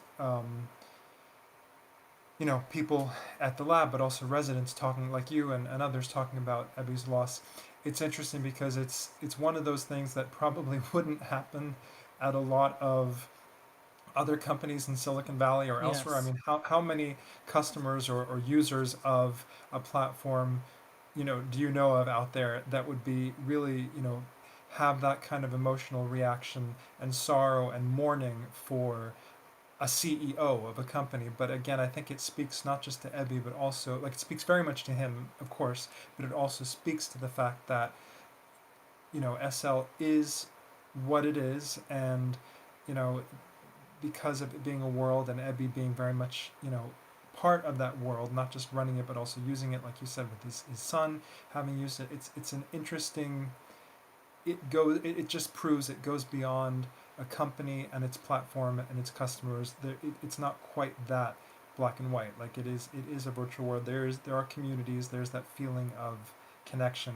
Of That, camaraderie. exactly. I don't want to ruin the moment, but I just had in my head they're not a company, they're a family. Oh In God. in a way, In a way. internally, it Yeah. does feel that Linden Lab treats each other, at least nowadays, treats each other more like a family than just a proper company. Yeah, but I'm, you know, yeah, you know how many red flags that sentence can bring in the wrong in the wrong place. Oh yeah. No. Of yeah, course. definitely, definitely. Just because they treat each other nicely and they operate in that kind of fashion doesn't mean I'm gonna be less liable to wail on them if they make a mistake. Oh yeah, No. no. Exactly. That's why that's the exact thing with families. Like family tells you when you fuck up. Exactly. But moving on from Ebbe's passing, let's continue with discussion of Bellisseria. But it's 2021 has been an interesting year for Second Life mainland travel and exploration. Um, because earlier this year, Linden Lab finally had completed connecting um Satori and Nautilus and the rest of that eastern continent cluster to the rest of the mainland, sans Zindra, because of course, why would we not want our adult sex continent anywhere near our clean Christian mainland? um, but that aside, to see that Linden Lab would stay true to something that residents across SL have wanted for a long time now really speaks volumes about how they've changed as a company and how they seem to be more transparent and open to feedback than they were in the past. Because I remember hearing from other residents before Ebbe Altberg again came to the came to become the CEO. Um, I remember how Linden Lab wasn't all that receptive to end users, and it kind of made things very tense between end users and communities in Linden Lab. Am I off, Eric? Not at all. I mean, that's the thing. Like Ebby brought about. Like I hesitate to compare them, but in my opinion, I think I would probably. I mean, not that Ebby was perfect. Obviously, Sensor might have been a mistake in some ways, Yeah, but I think the let's not even only care about major mistake that Ebby ever pulled was Sensar, and I think that the resources on Sansar probably would have been better used on doing what Linden Lab is doing now with Second Life in that. terms of Exactly. development. It would have been. I mean, that's of course, hindsight is 2020. But I mean, so aside from Sensor, I do think that of the CEOs, like Philip, of course. I don't know. I hesitate to compare Philip and Ebby, but I think that in some ways, Ebby. I was gonna say he got the residents more, but that's not fair to Philip because Philip founded Linden Lab. He is the reason that SL exists. But they're very different CEOs, and they did certain things. But like I think Ebby did certain things better than Philip did. Philip maybe did certain things better than Ebby did. I think they both did um, quite a bit better than either M or Rodvik. Because of course it was during those two CEOs' tenures that, like you were just saying, I think there was a lot less communication and openness and transparency between the lab and the residents. And yeah, nothing against Mark or Rodvik, but I Rod think that well, both of them, like Mark Kingdon and Rodvik Humble, I think like Rod no, Humble, yeah. yeah, or Rod Humble. Sorry, Rodvik was his. It's hard to keep track of Linden names versus physical world names sometimes. But yeah, I think that nothing against them personally, but I do think that the way they ran the company, from what I've heard, from by all accounts, was not the best in terms of morale, and also whether for the lab's employees or for the residents, because of course I think they were both, Rod especially, seeing Linden Lab and seeing Second Life as something other than it is, or trying to make it something that it's not. And I think Ebbe saw it for what it is more so than either of them were able to, and he really saw the resonance, whether that's Yeah. only because of who he was or Yeah. because of his son being involved. So, but yeah, Yeah. it is nice to see that it's at a different path. Yeah, yeah. Continuing the Bellisseria discussion, it's interesting to see how Linden Lab is pushing Bellisseria, as they are, and I generally like to know the occupancy rate for homes in Bellisseria compared to what is available, because I generally want to know how successful the people who have been moving to Bellisseria has been. I know a lot of, like, when Bellisseria was first announced, when it first was when the continent was made available to the public, people were buying up homes or getting homes in Bellisseria left and right, so much that I think at one point I think either the servers crashed or they just literally ran out of homes. And Damn. yeah, I think that was Did the that case. really I think, happen? yeah. Oh well, yeah, because they had. I mean, now I don't know exactly what it is, but yeah, in the beginning, I mean, my God, they had like so many people trying to sign up and through the website getting their premium homes. I mean, there was nothing available. Yeah, it was actually pretty wild. I remember back, and I think 2020. I remember Luca, my good friend Luca Grabach, my former boss at the Virtual Assistant Society, had done a live stream announcing or talking about how Linden Lab had started connecting um, Sensara and Jejat to Bellisseria, and that was just such big news because the two continents were separated since creation. And seeing them seeing them connected kind of rose hope in the idea of more conventional travel becoming commonplace in Second Life. Mm. Yeah. So like more airports? Airports, boats, boat docks, and things like that. Because I mean, as nice as teleporting is, at least for me, and I know quite a lot of people also share the sentiment, there's nothing like a good old road trip on SL. Yeah. Yeah, and it is one of the things you can do in a cell that you can't really do in a lot of other Yeah, platforms. no, Exactly. that's actually something that for my brief time in SL, I actually enjoy the road trip aspect of it. Like, hey, let's drive to the airport and like get a plane, go to another continent or like some other place. That actually is fun. Yeah, we should really do that again sometime. Um, Yeah, Yeah, yeah, fun these days. yeah. Continuing on. We are going to discuss, and I don't think Rui has seen it. The SL advertising campaign that. No, I'm not. Please tell me more. Hold on 1 second. Let me. Is it is it as cringe as the old Senran Kagura adverts? Yes, this. I don't know. I haven't really. Like I haven't seen the Senran Kagura Children of adverts in Creation full. on Vimeo. This is oh it. yeah, the video. Yeah, Yeah. I just remember like the This is Senran it. Kagura. Oh, This is okay, it, and thanks. I'm gonna probably stream it if I can. Please wait 1 second while we go temporarily off air. Yeah.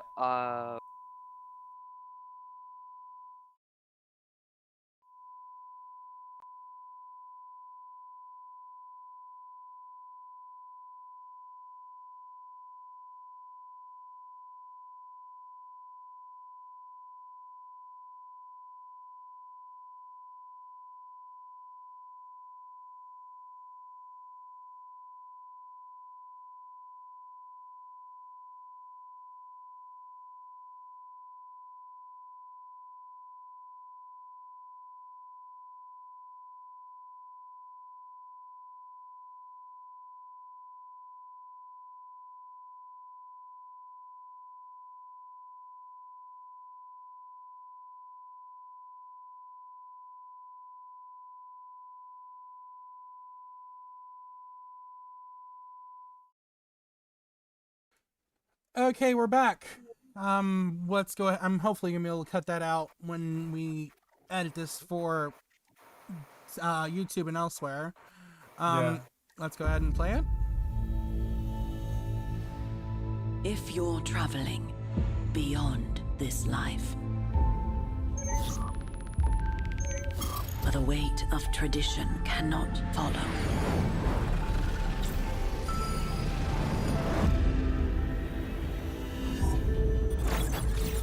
do not fear reinvention.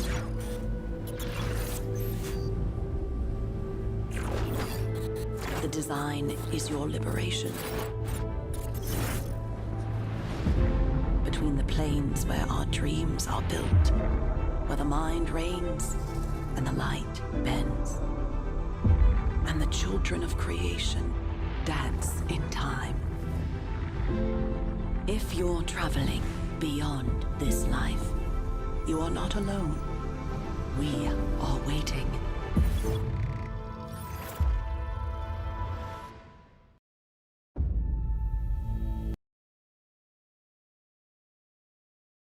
It is it over? Okay. Oh fuck.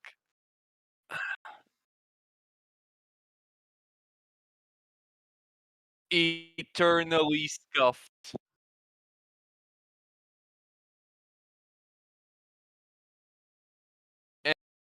Anyway, tell me when. Yeah, my microphone Oh, was off this time. But yeah, we are not only eternally scuffed but fucked. Continuing, from that, what in the hell? I mean, it's beautiful. It's gorgeous. I will It's admit beautifully that. done, but it's it really does not. nicely done.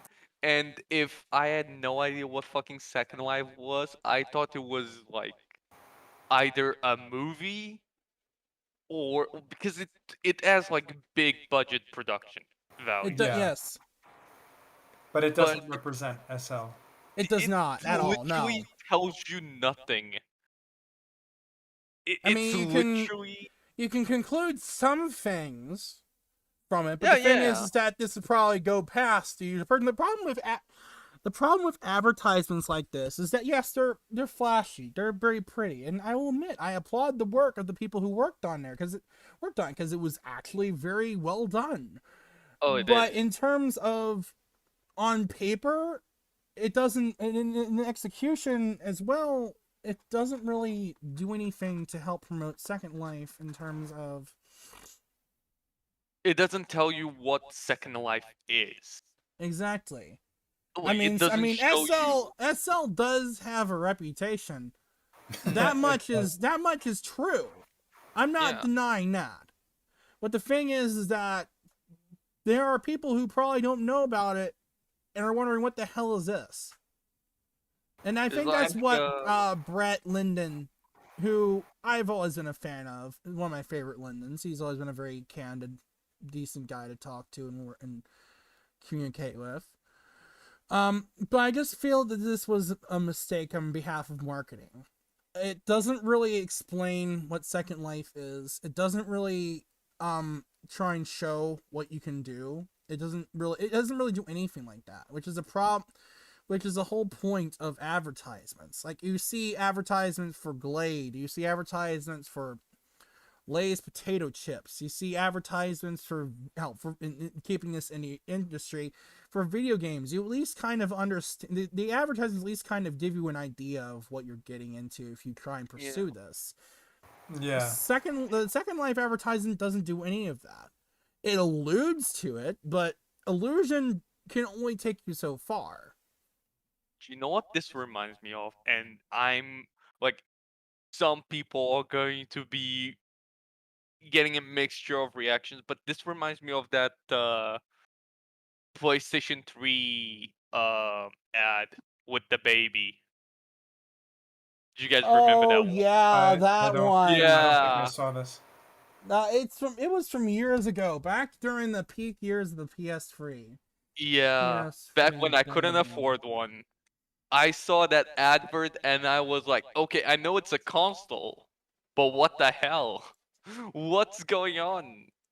That's the This is same it, feeling I. Eric. This is it, Eric. Let's educate Eric. Oh man, that fucking. Ah. Oh, that's creepy. Oh yeah, nah, it is. But it's also the same like, yo, what the fuck's going on feeling that you get with the second line, second live ad.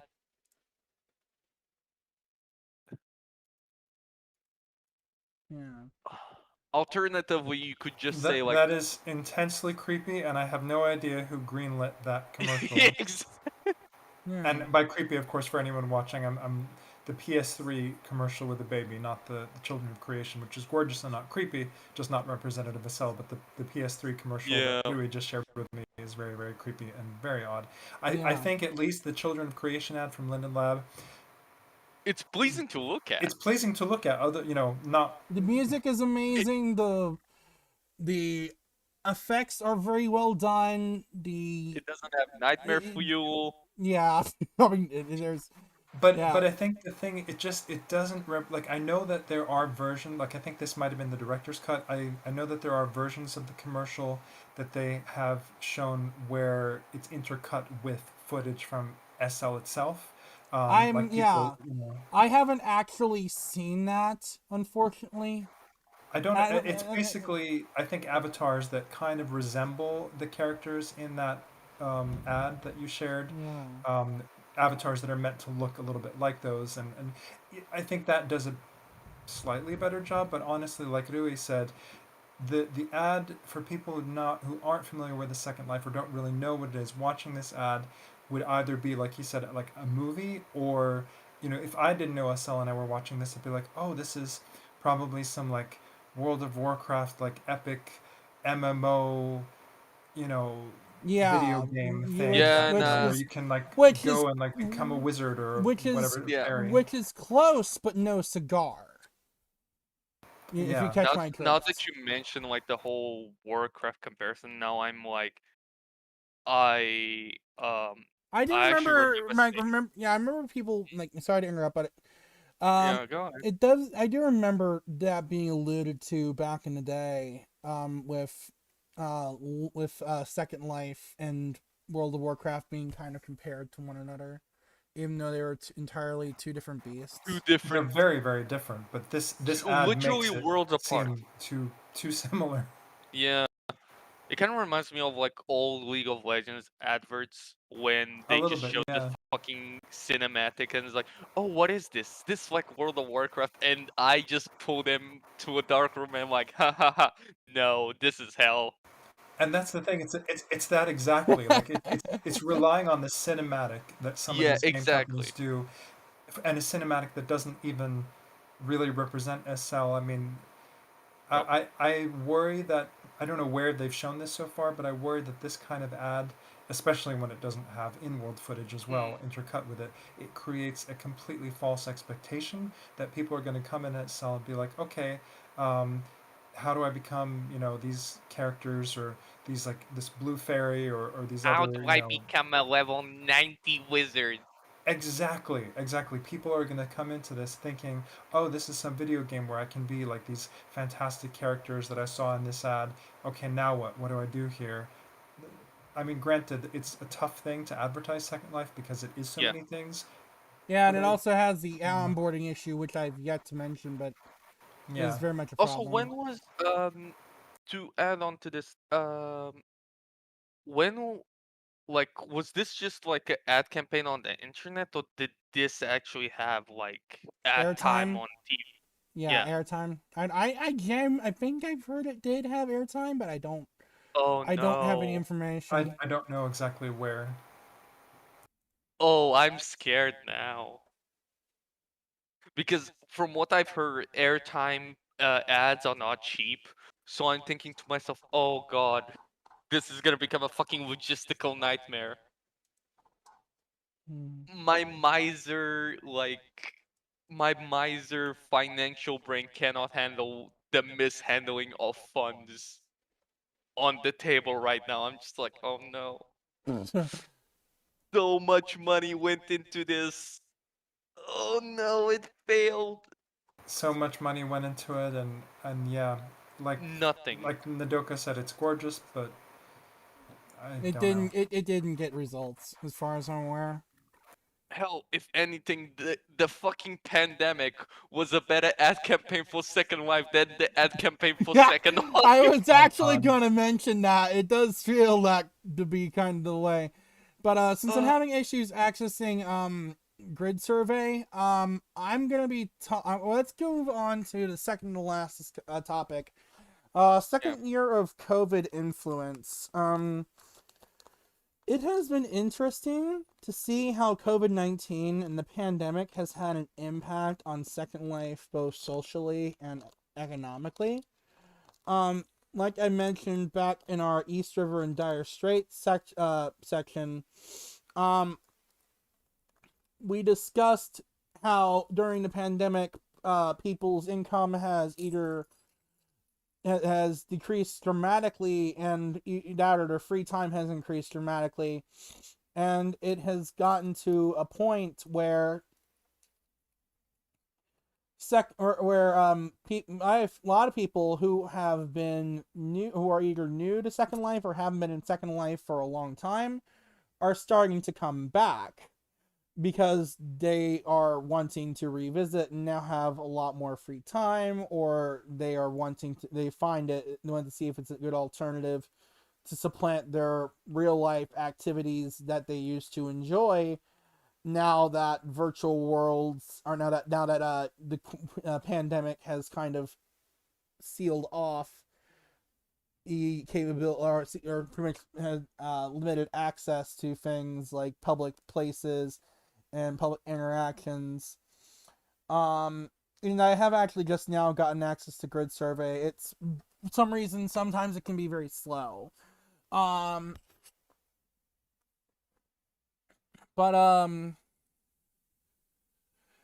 as it stands, we are due for probably another round of quarantines.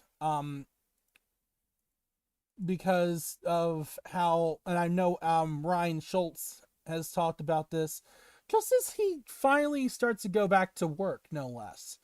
Yeah, with the strike ending. Yeah, the strike ending, which congratulations to the UMFA for managing to get the University of Manitoba to pull their heads out of their asses, which is commendable by any degree. But that's neither here nor there. The subject, it does show, or subject, one of my words are good. When it comes down to it, we could be facing yet another year of COVID-19 restrictions, even with the advent of vaccines and vaccination rates improving, even in the face of myriad degrees of backlash against vaccination from anti-vaxxers to conspiracy theorists to our people as well, and how that's all tied into the polarization of things. It does seem to me that potentially as the Omicron variant starts to make its way, and during this flu season in the winter of 2021 and 2022, we will be facing possibly maybe a slight resurgence. Not as much as we saw during winter 2020. But or during like summer 2020 either. But what we will be probably seeing is maybe a slight uptick. And You mean in residents? yeah, in potential residents coming in.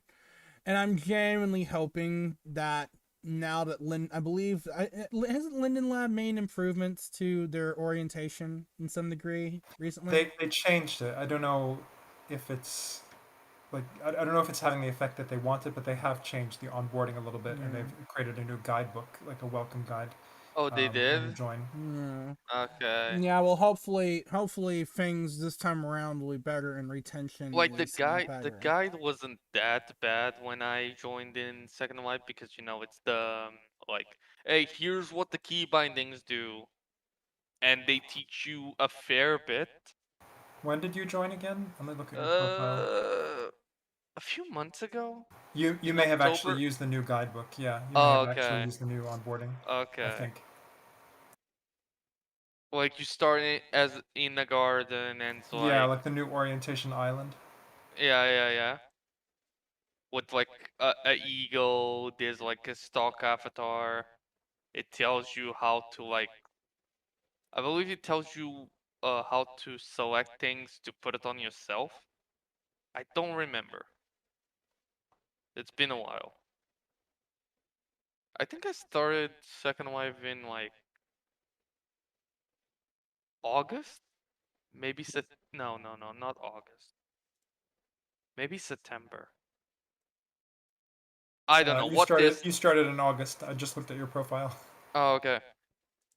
Yeah, what is time in this quarantine-ridden world? Good question. Like, I'm trying to get access to user concurrency information to wrap up Oh, on do you? I have. You mean like right now, or like the averages? the averages, at least for this year, like Let me look. information about I have average something from regions. Daniel Voyager actually. Can you bring that up, The please? last thing, yes, the last thing I have from Daniel Voyager, which was December 6th, he tweeted out. Um, oh, hold on one moment. This is actually a land area. Um, I'm looking back a little bit because he tends to post quite often about statistics related to SL and population. I'm looking. Well, I know that from. Okay, here is from SL 18B, so that was back in June of this year. Average daily usage is about 200,000 users. Um, Average daily concurrency averages between 40,000 to about 55,000 peak. Hmm. And then he had the economic statistics and also the land statistics as far as how big SL now is in terms of land area. Mm-hmm.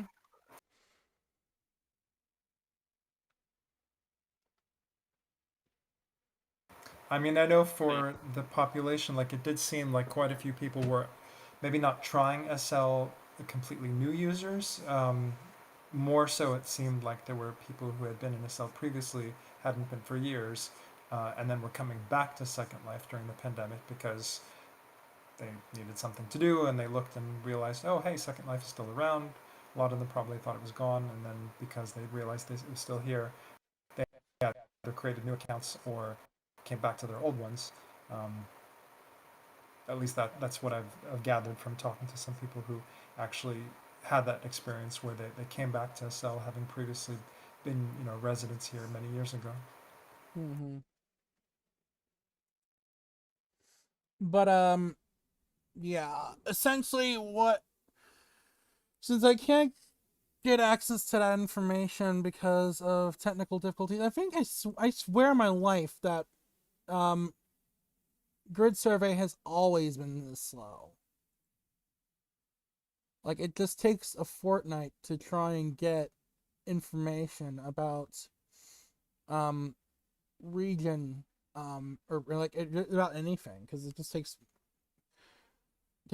a hot minute for everything to load, and I genuinely wonder why that's the case. Um When you said Fortnite, I had to hold myself back because, god damn it, the zoomers are everywhere and I can't escape that fucking game. yeah, that's from 2019. I just Oh, tweeted Erik is or sent posting you a copy the of the things in Daniel chat. Voyager's tweets. Mm. Mm.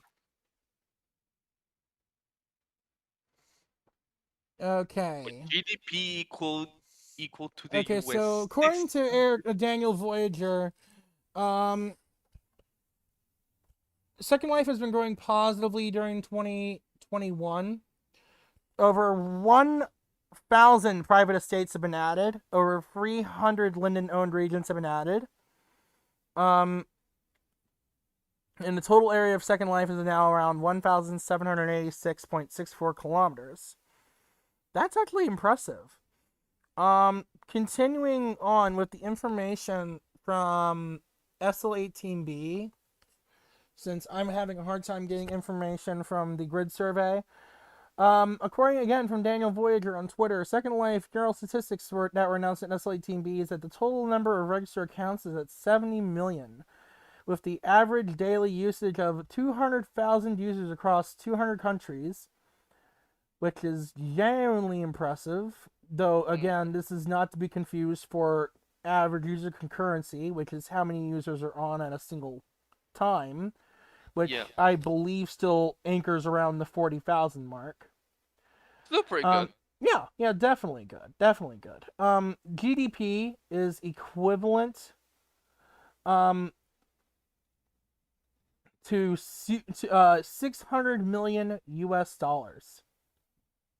Damn, that's a lot. 600 million. I can hardly believe that. Like, it's just our economy is people buy and sell quite a lot in SL. I know. Buy, sell. Let's go to the moon. To the moon.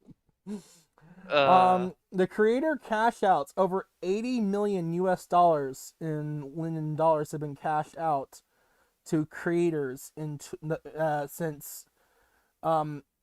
January. Since June of 2020. Oh, and June? Oh, okay. Between June of 2020 and June of 2021. Yeah. Okay. I just saw 12 months and I thought January. Got it. Yeah, it tends to be like the past few years. I know the statistics as far as creator cash outs have tended to be between 60 and 80 million US dollars in cash outs. I would probably say that it might have gone up. I know I mentioned before the whole issue with the labor crisis, but people in general have been in some degree returning to work, so we could possibly even see that. We could have probably seen that creator cash out and even GDP go up because of that, with how people have been returning to work this year. Finally, again from Daniel Voyager, the average daily concurrency averaged out to about 40,000, which I was right. It's around 40,000, with a peak concurrency of 55,000 people. Yeah, and I think right now, like at this very moment, we're at like 43-something thousand. Yeah, and it's genuinely good to see how well Second Life has been doing in terms of all of the in terms of in the statistics. It looks like we're doing in terms of a platform relatively well for ourselves. Like, it seems like there's a slight uptick, because I've mentioned time and time again, especially several years ago, how Second Life has been stagnating in terms of user base, in terms of concurrency. How, while yes, while people have been saying, oh, SL is dying, we were slowly we've been tapering off since 2008, 2010 or so, ever since the whole end of Second Life's renaissance came to be. But around 2016, 2017, it kind of just turned into a stagnation where, or numbers really didn't go down at all, but they weren't going up either. Just plateauing. Yeah, the odd thing with SL, and I think the marketing team probably is puzzled by this eternally, is like SL, like you said, since then, it's like we haven't lost people necessarily, but we also haven't grown. Like, we're just kind of in a weird holding pattern where SL sort of I would say we're itself. kind of at a more like a critical mass more than anything. Yeah.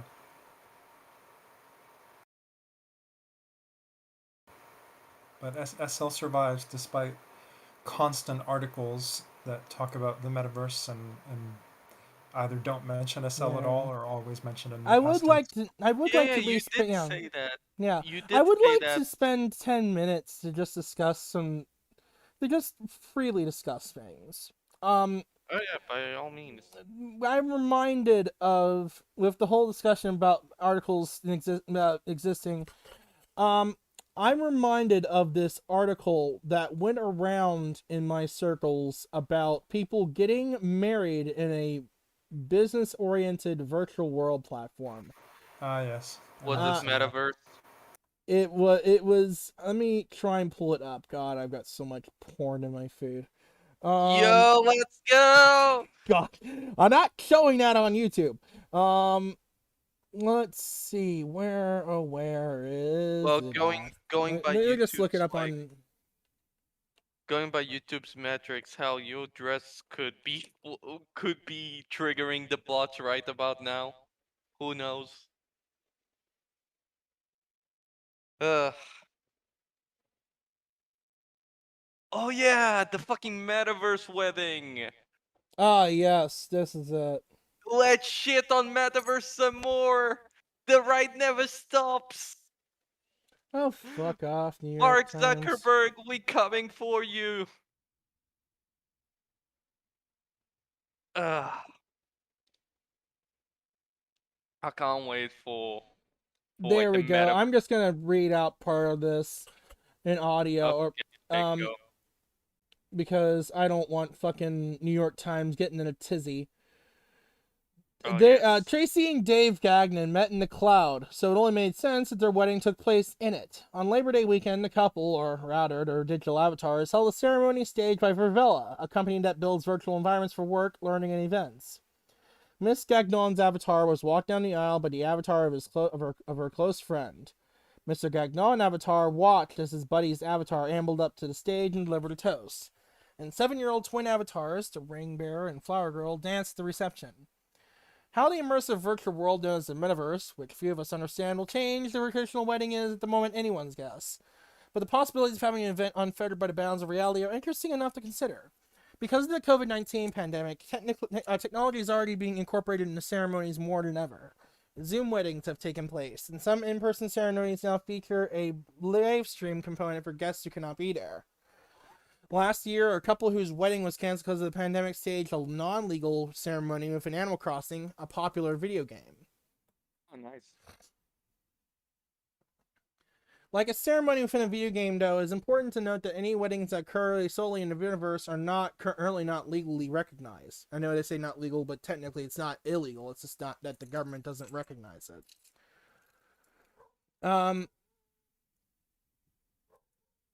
Even virtual weddings by video conference, which many states allowed during the height of the pandemic and shutdowns, have since been outlawed in New York State and elsewhere. Still, the Metaverse will take these virtual celebrations much, much further, experts say, and offer almost boundless possibilities to couples. There's no limitations, said Sandy Hammer, a founder of All Seated, which creates digital planning tools for weddings. The company is investing in the Metaverse by creating virtual versions of real-world event spaces like the Plaza Hotel in New York. If you really want to do something different in the Metaverse, you might as well let your creativity go wild. Think guest lists that number in the thousands, guest registries that feature NFTs or non-fungible tokens, permission to hurl live on air, maybe even destination weddings in space. They're going to take their friends on a space rocket, Ms. Hammer said, adding that she envisions wedding parties globe-trotting virtually. A bride can transport her guests into the Metaverse. I want my morning session to be in Italy, my evening session to be in Paris. But it's just really crazy. Yeah. How people are talking about this, and yet this has existed for years on end. Hell, Yeah. fucking TF2, you could literally buy a ring to marry someone else. In Final Fantasy 14, you get like a fancy ass wedding, and now because And like weddings have been commonplace in Second Life for years. yeah, exactly. And I believe even in VR, and not even VR chat, in Active World, Second Life's spiritual predecessor. I People have remember been getting married in virtual worlds for decades. Yeah. Yes. And they're talking about it like it's some new trend. No, motherfucker, it's been around for years. Why are you talking about them like it's the first time? I mean, I wish nothing for the best for the Gagnons. No, I'm not knocking either of them.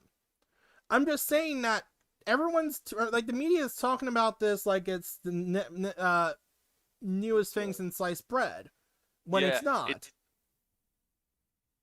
it's the whole thing with boomer media where it's like, look guys, the future is here. Look at it. This is never been done before.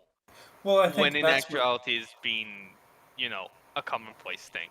and that's what sells like the views. I mean, I don't think it's a failure of journalism, but it's also, because of the marketing and because of wanting to get clicks and ad buys. I mean, they're not gonna get The some fail reviewers if they're like, oh hey, mm, there was a virtual wedding that, weddings in virtual worlds have been happening for forever, and I now would here's another actually, example of one. They always want to get more clicks if they say, oh, no this is the joke, first I ever. would actually read an article about virtual weddings. Like the history of virtual weddings in virtual worlds. That Yeah, actually sounds interesting, but because the I was about to like make a quote, the fancy quote of like the death of journalism is the rise of clicks or something like that. Clickbait pretty yeah, much killed clickbait journalism. articles, yeah. Yeah, but Yeah. yeah, it's But it's nice to see, like Nodoka said. I mean, for the couple itself, you know, well, yeah, I'm it's happy for them. it's a human interest story, but journalists who are writing about these things do kind of try to sell it more as like not just the human interest side, but they're like, oh, this is never been done before. It's like, well, no, actually, yeah. Hmm. I actually need to go and look at the Lalafell wedding photo set that is in that Aquadance released all those months back. Yeah. Yeah. Um, I guess that will do it for today's episode of Good Morning Agni. Join us again next month. We'll be discussing some new topics, and we might potentially even have a guest co-host on. Um, Nothing is set in stone just yet, though. I look forward to comments, feedback, anything that you'd like to provide, even stories you'd like us to discuss. As always, I'm Nodoka Hanamura, Queen of Bountiful Busts and Banter. I'm Kirisame, drunk rabbit of the internet, And I'm Erik Mondrian, who's been in virtual worlds for way too long. Safe travels, everyone. and a happy Christmas and a happy New Year. And safe teleports.